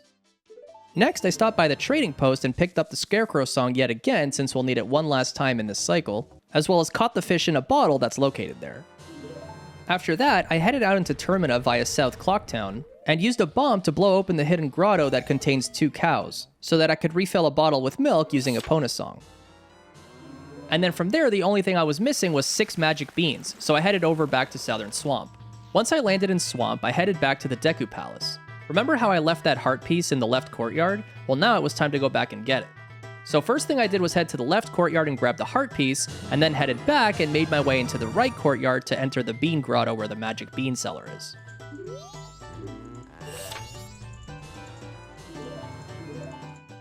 From here, the only thing left to do in Southern Swamp was the Swamp Spider House, which was conveniently located just outside the palace.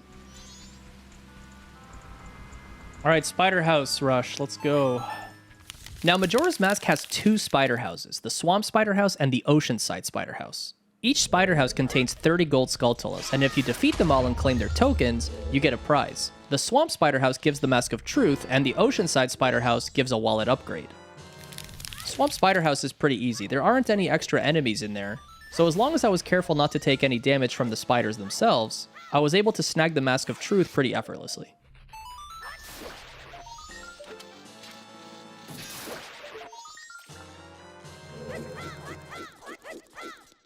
Nice.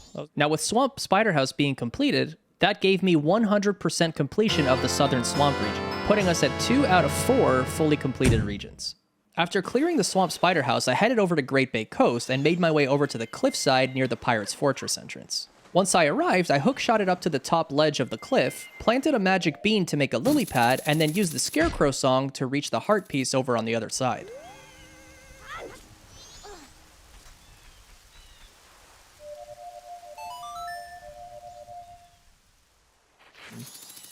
Kind of open world.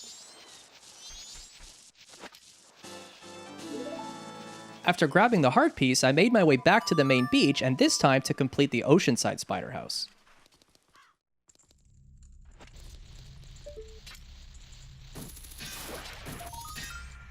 Pull up.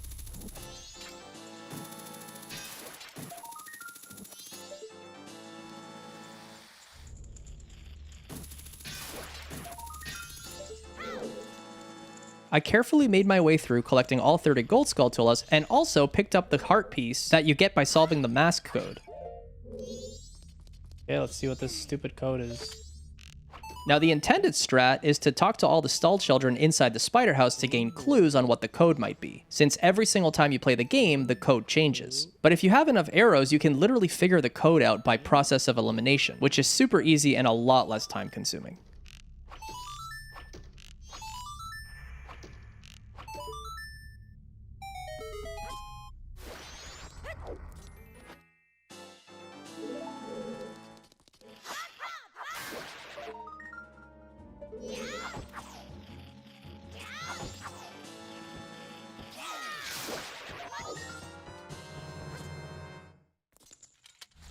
Spider house is done. Now it's time for Ikana.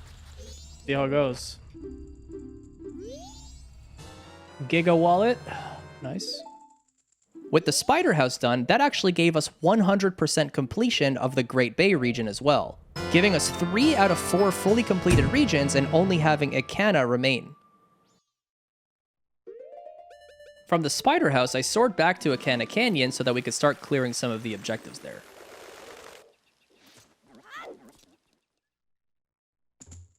I started with the Poe Hut minigame. Now, the Poe Hut minigame requires you to fight the 4 Poe sisters that were from OOT in the Forest Temple. Except this time you're on a 3-minute timer, and you have to defeat all of them before the timer reaches 0 to get a heart piece. My strategy was just to keep a big distance between myself and the Poe, and then use arrows to keep her at a distance. Once she's defeated, the blue and the red Poe will spawn, and they'll try to attack you at the same time. As soon as the wave starts, I lure them to one side of the arena, and then I quickly made my way to the other side to create some spacing. Each one taking 3 arrows to be defeated. After they both go down, the last wave is fighting the purple Poe sister. This one behaves a little different in that it'll make 4 clones of itself, and the first one that moves is the real one. She takes 4 arrows to defeat, and as long as I was paying attention and figured out which one was moving first, she went down pretty easily. Nice. Yeah, that's done.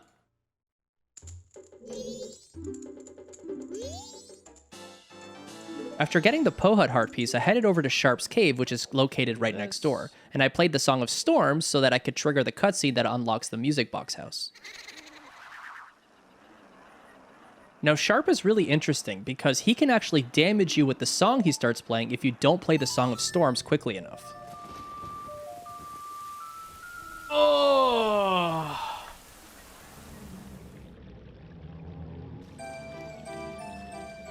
Once the music house unlocked, I headed in there and used Song of Healing in order to save Pamela's father to receive the Gibdo Mask.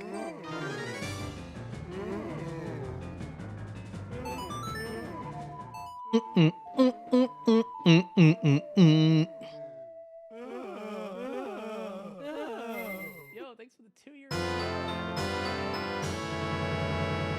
With the Gibdo Mask now in my possession, it was finally time to make my way to Beneath the Well. The entrance to the well is located at the very top of the canyon, so real quick before I entered, I stopped over and hit Tingle down to grab the last 2 world maps, giving me a grand total of 6 out of 6 for 100%. Once I entered the well, the first Gibdo I wanted to talk to was the one on the right. He asked for the 5 magic beans that I picked up earlier. The second Gibdo asked for 10 Deku Nuts, and then the third Gibdo asked for 10 bombs. After going through the bomb Gibdo door, I entered an arena with 4 traps that moved from left to right, as well as a big Poe fight in the center.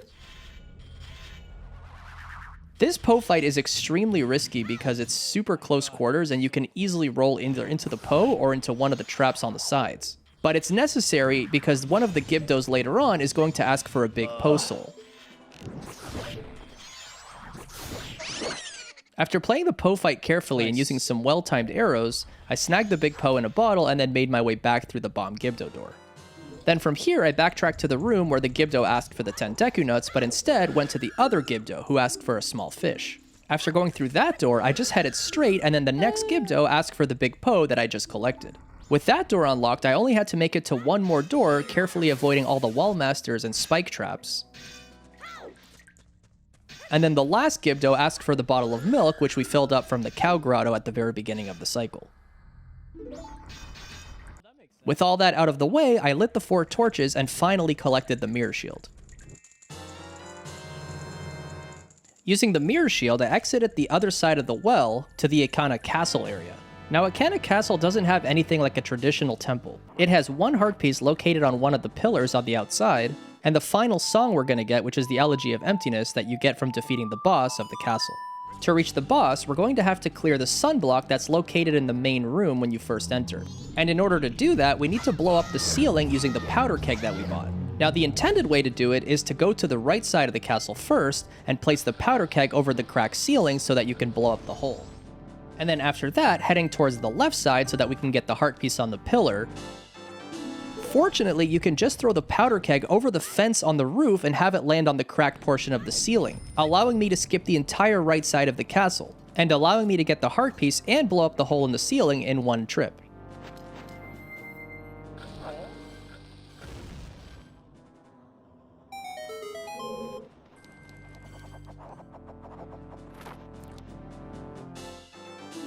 After grabbing the heart piece, I headed back down into the main entrance and equipped the Gibdo mask. Dance Ja. By wearing the Gibdo mask, the Redeads that are standing there actually start dancing and become completely harmless. This allowed me to stand in the center safely and use the mirror shield to reflect the light and get rid of the sunblock. Now, before I headed to the boss, I stocked up on rupees by defeating the Redeads using the mirror shield. One of the heart pieces that we have to get is the bank heart piece, which you can get by depositing 5,000 rupees. After stocking up on rupees, it was finally time for the Ikana Castle boss, Egos to Ikana. Now, the Egos fight is a really interesting one because we can actually use the Bremen Mask to make the fight a little bit safer. When you first enter the arena, he'll close the drapes, covering the windows and making the arena dark. And as soon as the fight starts, I shoot a fire arrow at the drape that's covering the window closest to Egos' throne. This is super important because to defeat the 2 guards and Egos, you need to shine the light using the mirror shield on them after they've been knocked down. Now, remember I said the Bremen Mask was useful? Well, it turns out that one of the Easter eggs in the game is if you use the Bremen Mask on the guards, they'll actually start marching to the music. So my strategy was to lure them both towards the light by standing just outside of it, and when they would get close, use the Bremen Mask so that they would start marching. Then, 2 quick spins knocks them down, and keeps them within range so that you can reflect the light with the mirror shield, completing the first phase. Now for phase 2, Egos will challenge you directly. The Egos portion of the fight is super troublesome, and cost me plenty of runs.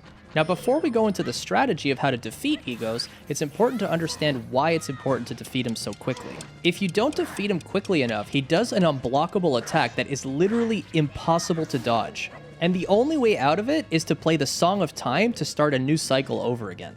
The initial strat I figured out was to use the Deku Mask and to spin into Egos right as the phase began. But I wasn't really happy with the Deku spin strategy to stun Egos, because it was inconsistent and it occurred so late into the run that I wanted to find something more reliable so that runs wouldn't die 7 hours in. Dude! No, man! I have never seen a back jump into Frost Breath before, man. What the hell? It turns out that instead of using Deku Link, you could use Zora Link, and right as the fight starts, you activate the Zora barrier, which instantly stuns him. From there, I climbed onto the right side of the throne that he sits on, while continuing to stun him. Once I was behind, I just fired ice arrows until he fell down in front of the light, for a super easy kill.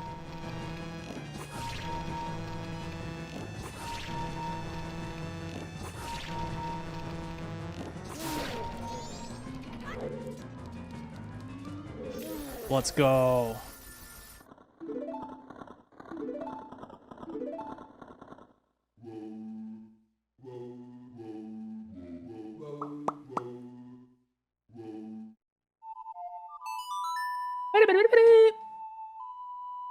And with Egos defeated, I learned the Elegy and was finally done with Ikana Castle. After clearing the castle, I headed back to Clocktown and deposited the 500 rupees that I collected at the bank.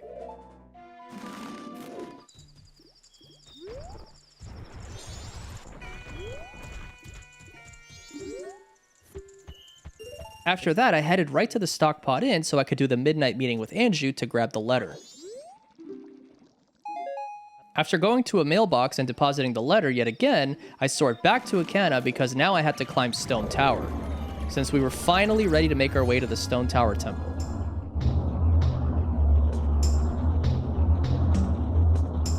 Now, Stone Tower is not too bad, but it can be a little bit dangerous.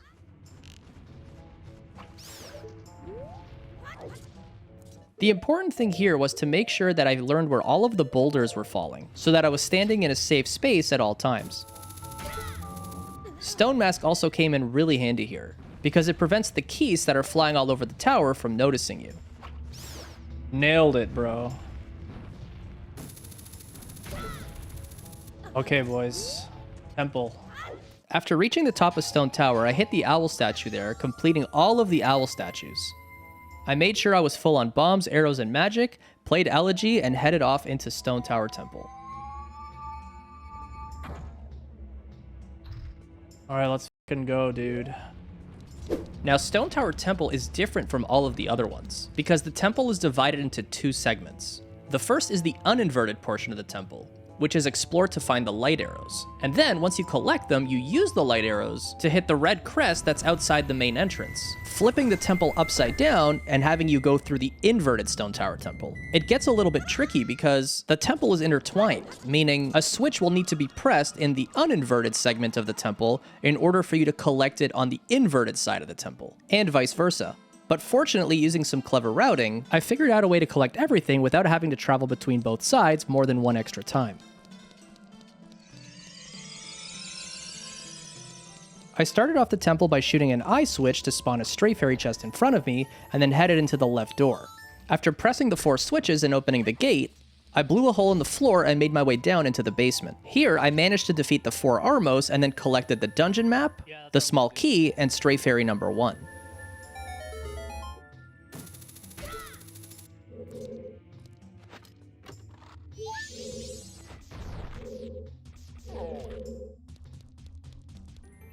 Okay.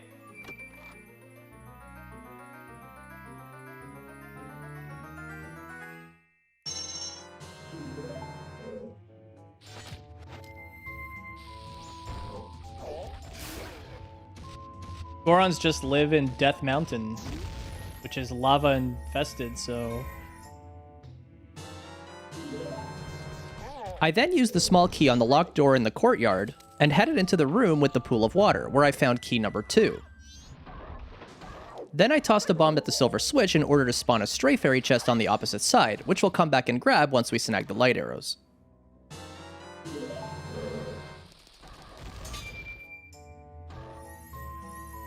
I then headed into the underwater tunnel Azora, being careful of the Dexy hand, and after climbing up onto the main platform, shot the ice eyeball switch with a fire arrow to spawn an upside down stray fairy chest, which we'll collect later in inverted Stone Tower Temple. After the chest spawned, there was still stuff to do in the water, but I decided it was better to do this later once I've gotten the light arrows. So instead, I headed into locked door number 2. Now this room can be super frustrating. In order to clear the sunblocks, I needed to reflect light at them using the mirror shield. But the problem is that where the light spawns isn't close enough to any of the sunblocks in order to clear them. So you need to redirect the light at the mirrors that are all over the room, because the mirrors will reflect the light back for the duration of time that you spent reflecting light at them. To make the room more annoying, there's infinite spawning black bows. Thankfully, the Stone Mask trivializes this room completely since the black bows don't even notice you if you have it equipped, and made clearing the sunblocks as well as collecting the 2 stray fairies located here relatively easy.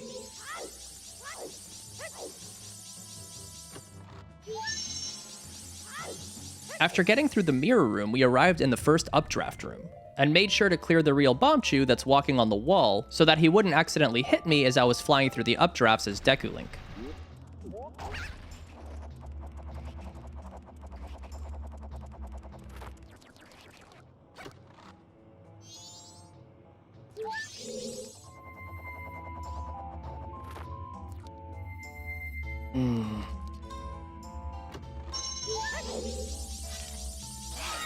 After carefully navigating the updraft room, it was finally time to tackle the first mini-boss of the temple, the Garo Master. Now before we dive into how the fight works, I want to talk about a mechanic that exists in Majora's Mask called invincible frame rolls, or for short, iframe rolls.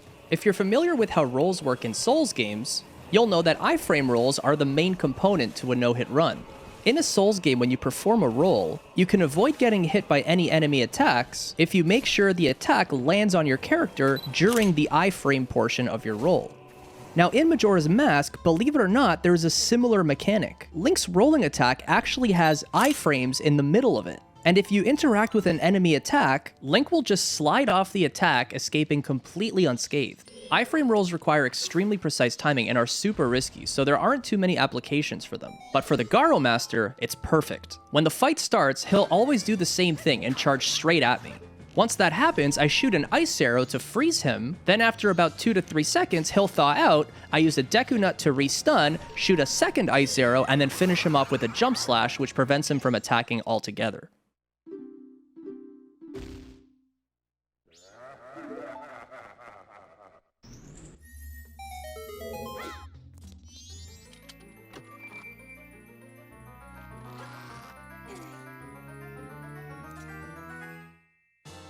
Iframe rolls are always scary, but it's not bad if you practice them enough. Now that I have the light arrows, it was time to finish up the uninverted section of the temple. In the next room, I defeated the armored hip loop from a distance,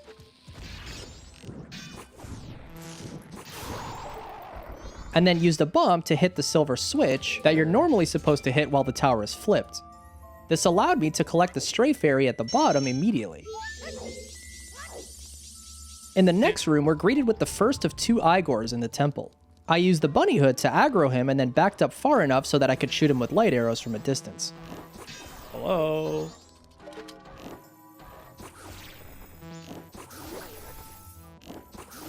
Okay.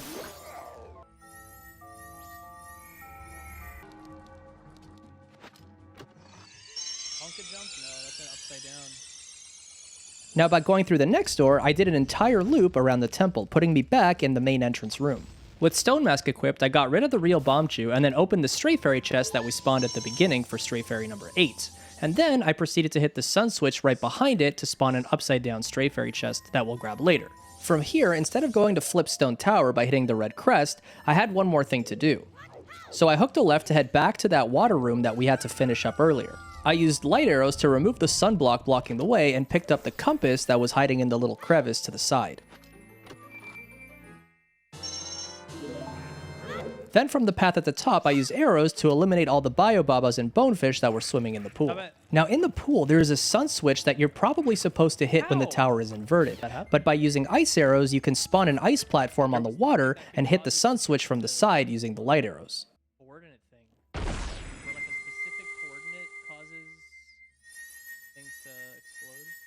I also cleared the mines using Zorafins at the bottom so that I could safely step on the switch to spawn the upside down Stray Fairy chest.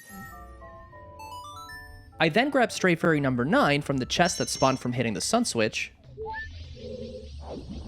And last but certainly not least, remember when I threw a bomb to hit that silver switch to spawn a Stray Fairy chest on the opposite side of the pool? I headed back there because that is the last thing we have to collect in the uninverted section of the temple, putting us at 10 out of 15 Stray Fairies.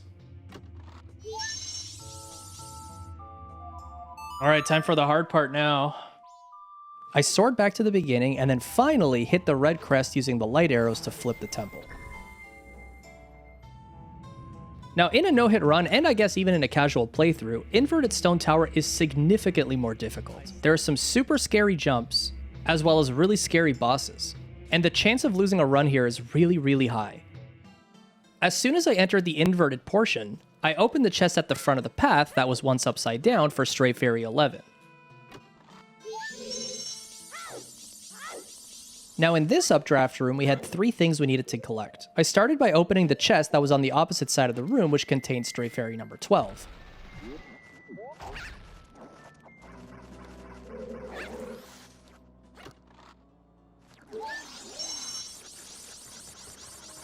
Next, I used Deku Link and took the updraft to the upper platform so that I could remove the fire blocking the next Stray Fairy chest with the Elegy of Emptiness.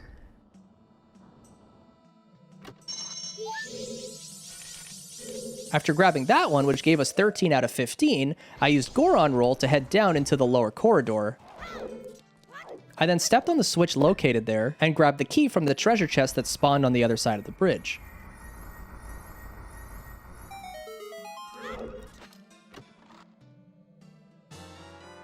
If I miss this, the run dies. No redos. Now, normally, to complete Inverted Stone Tower Temple, you need to collect 2 small keys. But using a super precise jump, I managed to skip getting a key altogether, and also skipped a large chunk of the temple. After clearing the Dexy hand, I positioned Link at the very edge of the platform, and then, using the first-person camera, I aimed at a visual cue against the wall to make sure I had the perfect angle. I then side-hopped off the platform holding right, and used a pause buffering strategy to advance frames one at a time to look for a specific visual cue using the upside-down treasure chest. I unpaused and mashed the B button to get a jump slash. Okay. Got it. After landing on the lower platform, I proceeded through the door and used light arrows to defeat the blue bubbles. Since when you defeat certain enemies using light arrows, they actually spawn purple rupees, which are worth 50. Now, in the following room is the mini-boss that guards the boss key, Gomez. He could be a pretty tricky boss, but by using the iframe rolls that we used earlier on Garo Master, I was able to loop him into a cycle to defeat him pretty easily. I started by shooting a light arrow, and then rolled right past him to trigger his scythe swing attack. Once I was behind, a jump slash with the Gilded Sword did really good damage. After you hit him, Gomez will start spinning the scythe and charge straight forward. And if you do a well-timed iframe roll, you can stop the attack in its tracks. Rinse and repeat 3 more times, and Gomez goes down. True, I could, Derek. Might be a thing. Yeah, that's not a bad idea.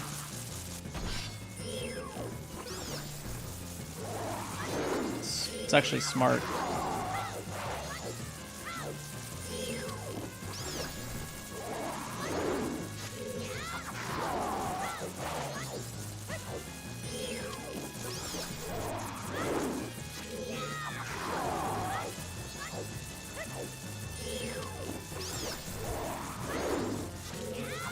Oh my god, bro.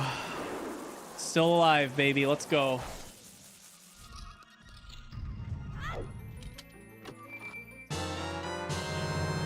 After grabbing the boss key, I farmed the blue bubbles just outside Gomez's room to collect 500 rupees, so that we could put them towards the 5,000 we're gonna need for the bank heart piece. After I stocked up, I needed to go to the opposite side of the big open room, but instead of using the Deku flowers, I stood on the left beam of the lower platform that we initially landed on. And when you do this, it actually triggers the Igor on the upper bridge to start moving. This ends up being super convenient because using some really well-aimed light arrows, I was able to defeat the Igor all the way from the lower platform.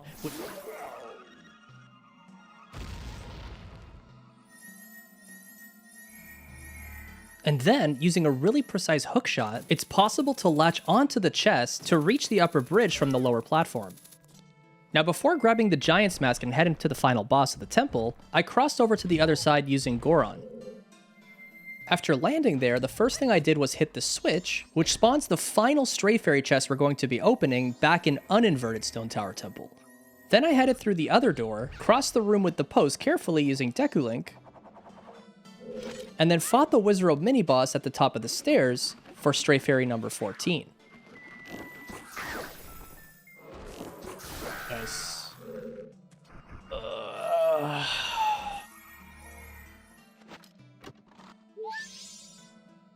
-3. Nice close-up, dude. After opening the chest, I soared back to the entrance and hit the red crest to flip Stone Tower right side up again, and then quickly re-entered so that I could grab the final Stray Fairy.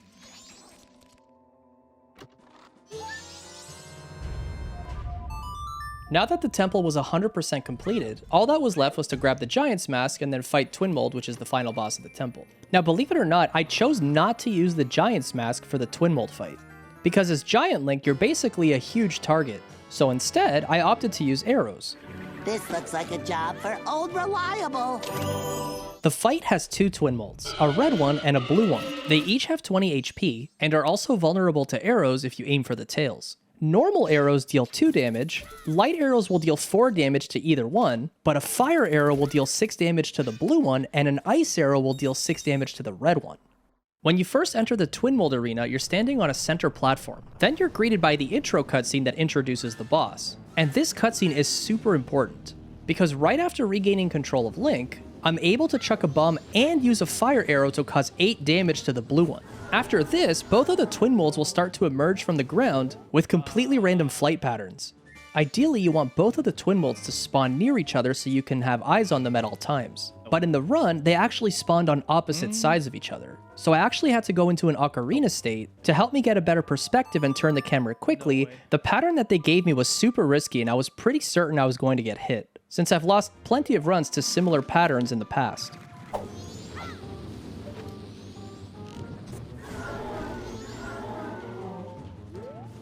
The red one. The blue one. Where's the blue one? I hate this, dude. I got red. Look at that. Look at that pattern. Right through the center, man. That's so rare.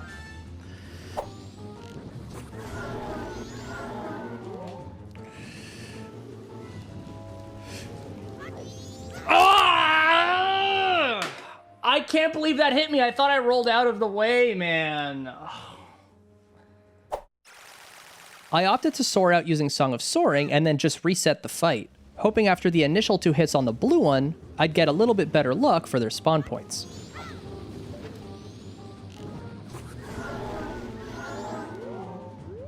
Dude, why? What is the... Oh, okay, okay. Okay.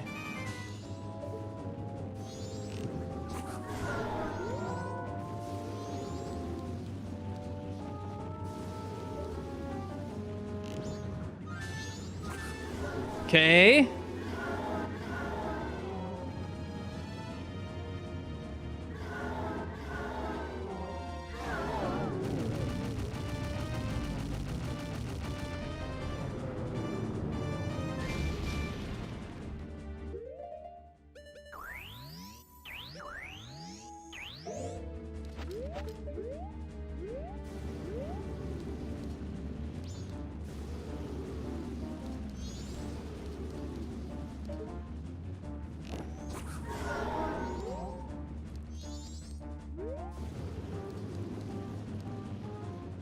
Where are you going?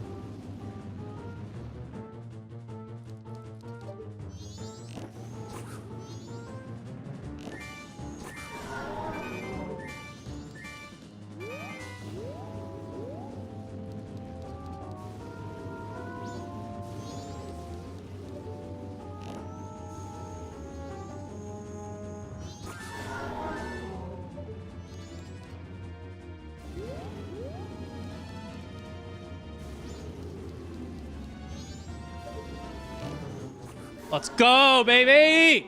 Oh, yeah. We're past Twin. Now we gotta do Secret Shrine, and then we have a chance. With Twin Mold defeated, I picked up the final heart container, and Twin Mold's remains, finally giving us 100% completion on all 4 temples. After the Giants cutscene, you respawn in Ikana right next to the fairy fountain, so I went there first to deposit the 15 stray fairies and get the Great Fairy Sword.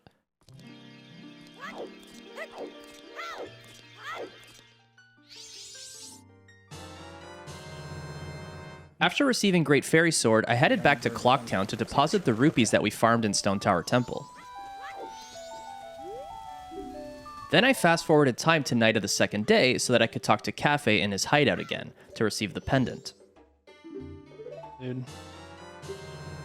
This time around, I actually had to give the pendant to Anju since our goal was to get the couple's mask. I then played Song of Double Time again and fast-forwarded time to day 3, since there was nothing left to do on night of the second day. I soared back to Ikana Canyon because it was time to tackle the last difficult portion of the run before the end. And that is the Secret Shrine, which is located behind the waterfall at the cave in Ikana Canyon. Now, the Secret Shrine is kind of like a mini dungeon boss rush, where once you enter, you're given 4 different doors to pick from. And behind each door is one of the mini bosses from the 4 different temples that we finished. Now, there was a specific reason that I saved the secret shrine for this part of the run. First off, you need the light arrows to even open the initial door, so for that reason, I saved it until after beating Stone Tower Temple. And secondly, the way the secret shrine works is that each mini-boss, going from left to right, has its door unlocked based on how many hearts you have, and it goes up in increments of 4. And if you look at my heart count, I actually routed to have exactly 16 hearts for this part of the run. I started off with the Garo Master, and used the same strategy involving a combination of iframe rolls, ice arrows, and Deku Nuts.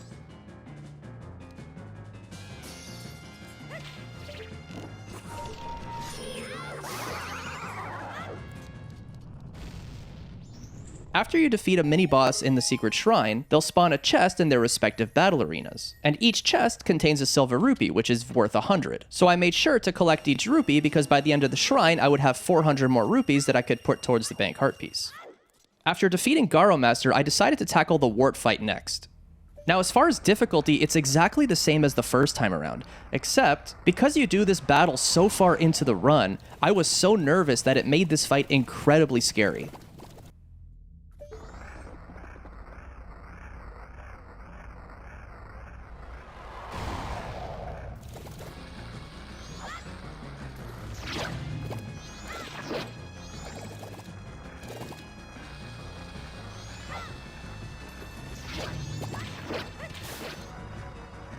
No, that's other corner.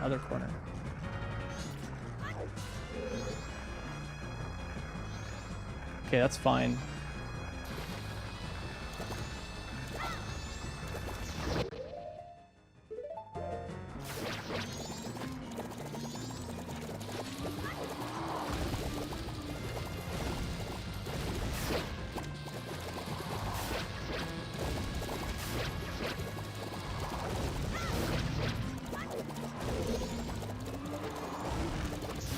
Let's go! I didn't even have to kill the bubbles! Okay. I had the shot and I took it! I had the shot! He gave me the shot! Thankfully, everything went super smooth for Wart and I managed to get out of there without too much trouble. With Garo Master and Wart out of the way, I wasn't too worried anymore because the Wizrobe and Dinalfo's fights are super easy in comparison.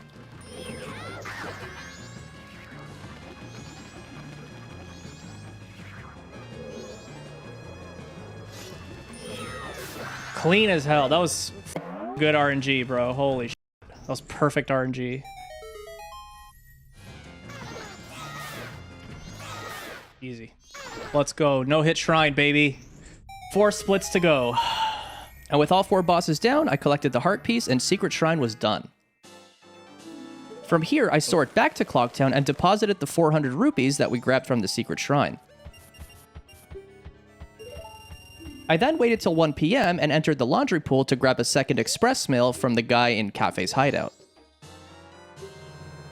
This time so we can grab the bottle of Chateau Romani later. I then soared over to Milk Road, and with the Keaton mask equipped, I destroyed the patch of grass so I could get the heart piece from completing the Keaton quiz. Then I headed over to the dog racetrack in Romani Ranch since that was the last thing here we had to do. Alright, second try, dog. That doesn't look like you're winning. Are you... dude. Even with Mask of Truth equipped, I ended up getting super bad luck, and I lost the dog race twice and ran out of money. So instead of going to farm rupees, I simply decided to reroute it and do it later on. I'll just do it after. So after I do this, we have to go to Sakan D's Nuts' hideout. Okay, that's fine. From the ranch, I soared back to Akana because I had to meet Cafe right outside Sakan's hideout behind the rocks. Once I got there, I fast-forwarded time to night of the final day, and at 7 PM, Sakan will open the hideout for us to enter.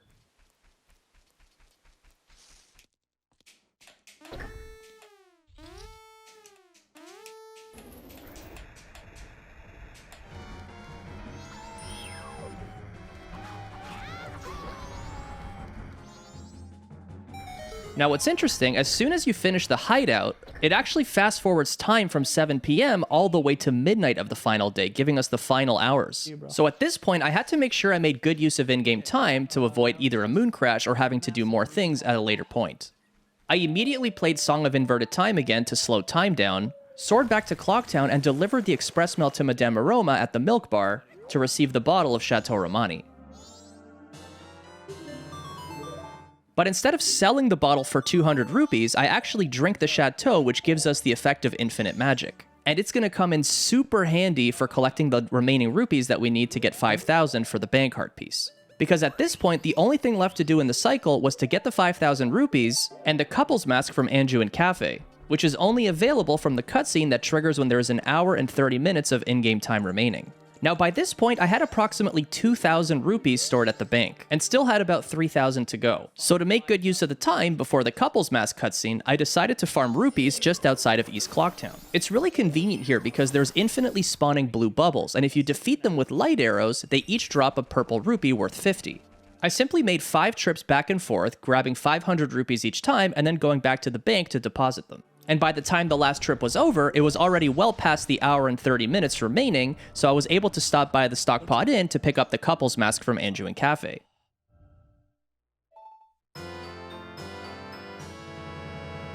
After that, I stopped by the bank one last time, deposited the remaining rupees, claimed the bank heart piece, and played Song of Time to officially complete Cycle 4.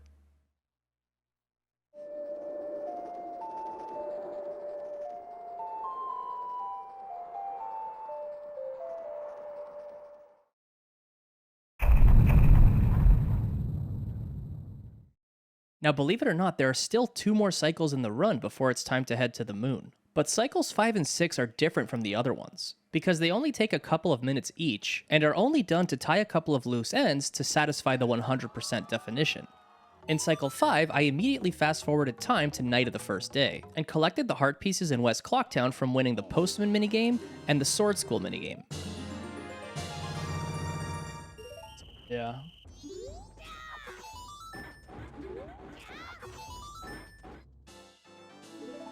Next, at the Milk Bar in East Clocktown, I picked up the Circus Leader mask from the Gorman brother that's given after you help the Zora band leader with his sound test.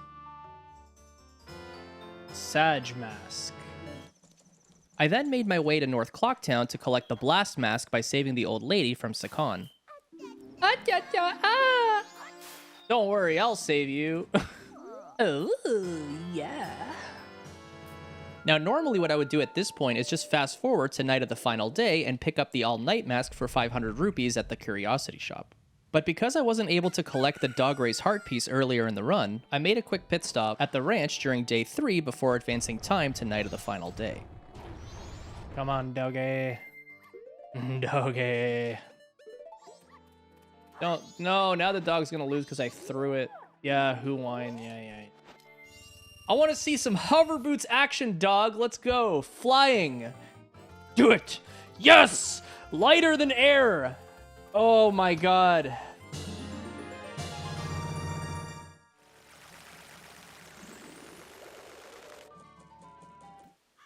All right, we just got to chill for Curiosity at 10. All-night mask, Song of Time, and then it's final cycle. Hi. Hello, Itchy Man.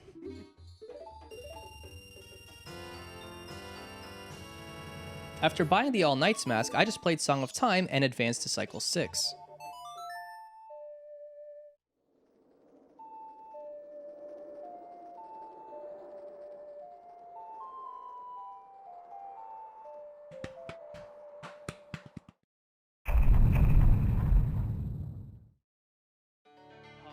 The first thing to do in Cycle 6 was head to the Stockpot Inn to speak with Anju's grandma, this time wearing the All Nights mask.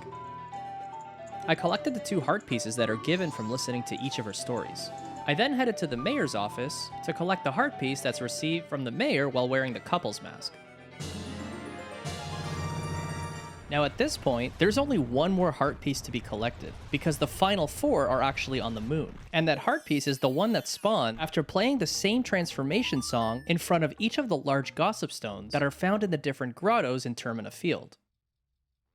I decided to do this heart piece on night of the final day since I had to wait till midnight for the clock tower door to open, and it was a good way to pass some in-game time.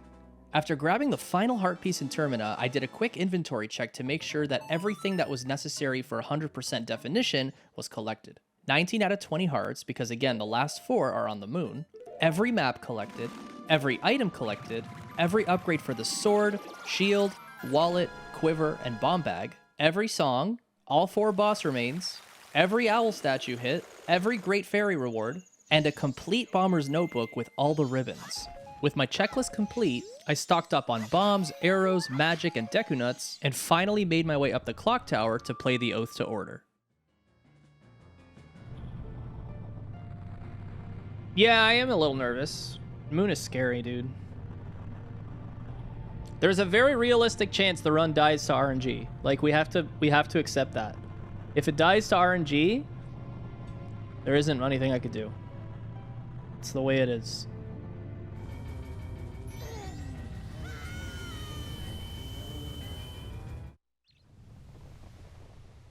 Now, the moon is composed of 4 mini-dungeons, which can be accessed by giving masks to each of the 4 children running around the tree wearing the boss remains. Each child asks for a different number of masks. Every single mask, with the exception of the transformation ones, will be given away. And if you speak to the child under the tree wearing Majora's Mask, he'll give the Fierce Deity mask as a result of having 0 masks in the inventory.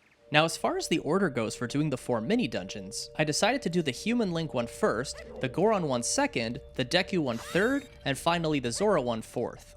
Ultimately, the order doesn't really matter, but my reasoning was to just do the most difficult ones first and get the hardest ones out of the way. The Human Link trial is by far the hardest because it actually has mini-bosses in it. After heading through the first door, you're confronted by a Dynalphos, but the Great Fairy Sword makes the fight super trivial.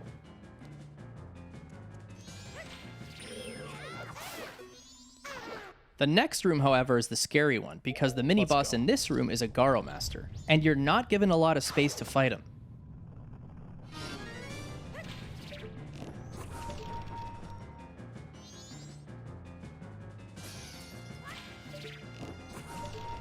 After he's defeated, it's really important to stay as far away from him as possible, because the bomb that he places down before disappearing can actually hit you and end the run. And yes, I've lost a run to this before.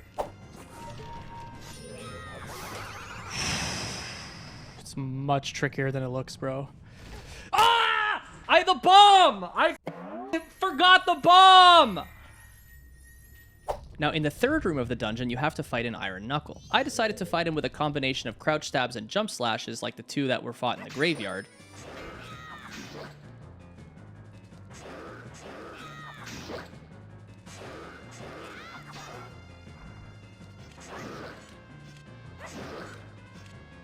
Once the Knuckle was defeated, I headed into the next room, grabbed the first heart piece from the moon, and then spoke to the child, who asks for more masks to leave the dungeon.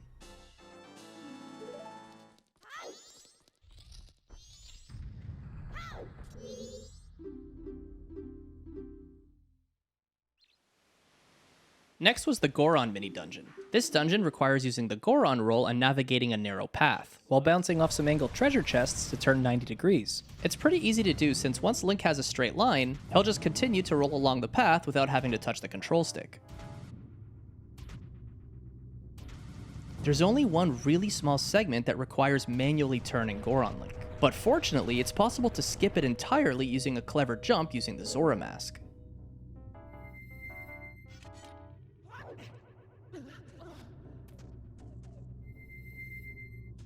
I made my way to the end of the path to collect the second moon heart piece, and then to the exit where I gave the child wearing Goat's remains 2 more masks.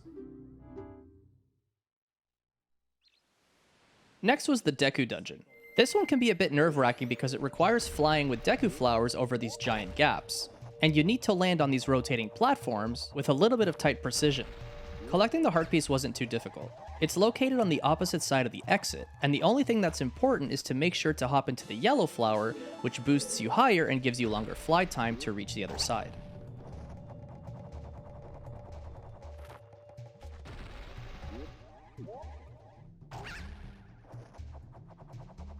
Scary, scary. Okay. The final dungeon was the Zora one. This one is by far the easiest and the safest. All it is a series of underwater tubes, and you need to figure out which path takes you to the heart piece and which path takes you to the child wearing Gyrog's remains. Taking the path left, left, right, then left took me to the heart piece, and once collecting it, I officially had 20 hearts. Now, interestingly enough, if you hug the walls of the tubes, it's possible to swim upstream. And since the Moonchild is located in the room next to the one I'm in, all I had to do was swim upstream until the first fork and then take the right tube instead of the left one. With the Zora trial finished, I now had 0 non-transformation masks in my inventory. And it was time to speak to the child wearing Majora's Mask. He claims that he wants to play fairly and rewards me with the Fierce Deity Mask, the final collectible in the entire run and the item that's going to be used to defeat Majora. Now, a no-hit run of this game is extremely unforgiving, because after playing perfectly for almost 10 hours, the final challenge is a boss that has random elements to it and is capable of hitting you even if you play the fight perfectly. The Majora battle is comprised of 3 phases, which are the Mask, Incarnation, and Wrath phases. Now, using the Fierce Deity Mask, the fight does go by pretty quickly, because the sword as well as the crescent waves that it shoots out do a ton of damage. As soon as the fight begins, the first thing I did was knock Majora out of the air with a crescent wave, and then followed it up with a jump slash for big damage to position Majora next to the throne. This was really important because after you hit Majora one time with the sword, the remains on the walls are going to become active and start to aggro. They'll fly around the arena and occasionally shoot energy orbs to try and hit you. And where they fly and when they decide to shoot an orb is completely random. It's really important to eliminate all the remains during phase 1 of the fight, because during phases 2 and 3, it's going to be crucial to focus all the attention on Majora. After the remains detached and regained control of Link, I immediately restunned Majora and rolled over to the right to create some spacing between myself and the remains. The strategy here was to keep restunning Majora to prevent giving it an opportunity to attack, and allowing me to eliminate the boss remains one at a time using crescent waves. After they were all gone, I stunned and hit Majora one more time to advance to phase 2 of the battle. Now, Majora's Incarnation is a really interesting fight. The mask starts to run around and dance completely at random. And believe it or not, Incarnation only has one single attack that can actually hit you, which is randomly stopping and firing multiple of the same orbs that the remains shot out. The problem with this attack is that the orbs shoot out so quickly that you don't even have a chance to react to them. And there's a chance that the attack will come out within 1 second of the phase starting. If that happens, the run is simply just over. And I've literally had a run die to this exact thing.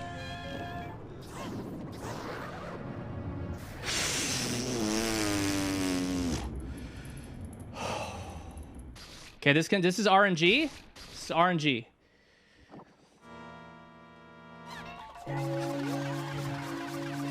Man. 1 in 10 chance.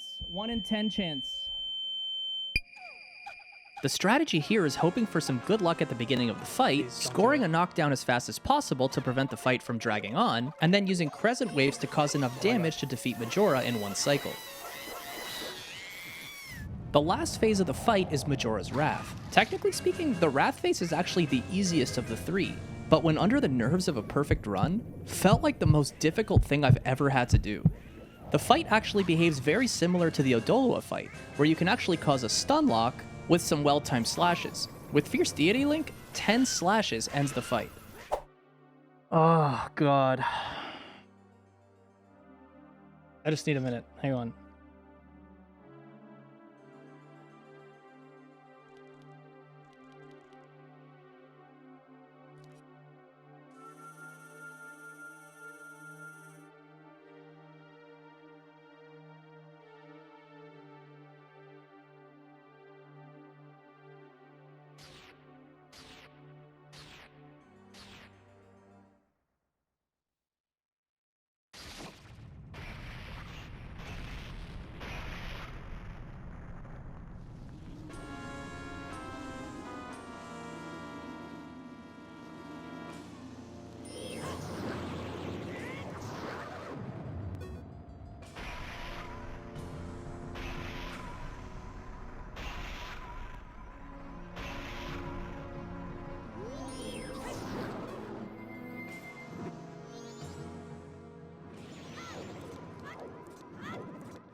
RNG. This phase is luck. I can just lose. There's a chance I just lose.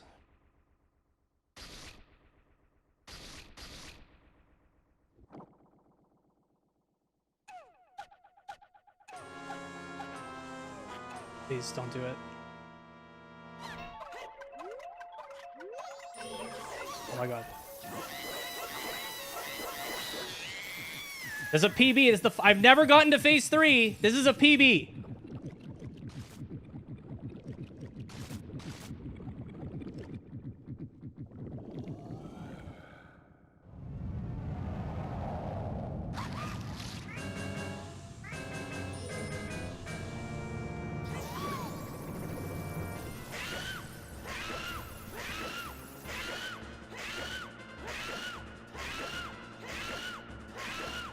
Majora's Mask, 100% no hit. Let's f***ing go, baby.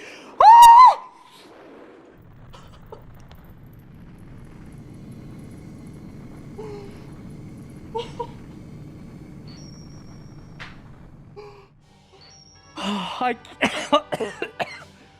oh my god. Hello. Here it comes, the final split.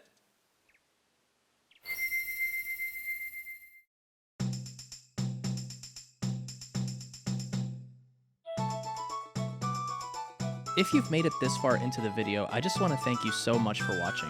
This was easily one of my most ambitious projects, taking about 6 months to complete from start to finish. And I really hope you enjoyed everything from the commentary to the run itself. Let me know if you like these types of videos and if you'd like to see more of this type of stuff from me. I really enjoyed making this, and would love to try some more things like this in the future.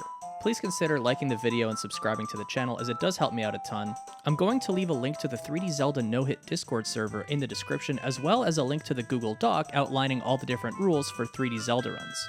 And again, as always, if you're interested in checking out the entire 100% no-hit run, I have the full 10-hour thing up on my VOD channel, which of course I'll also leave a link to in the description below.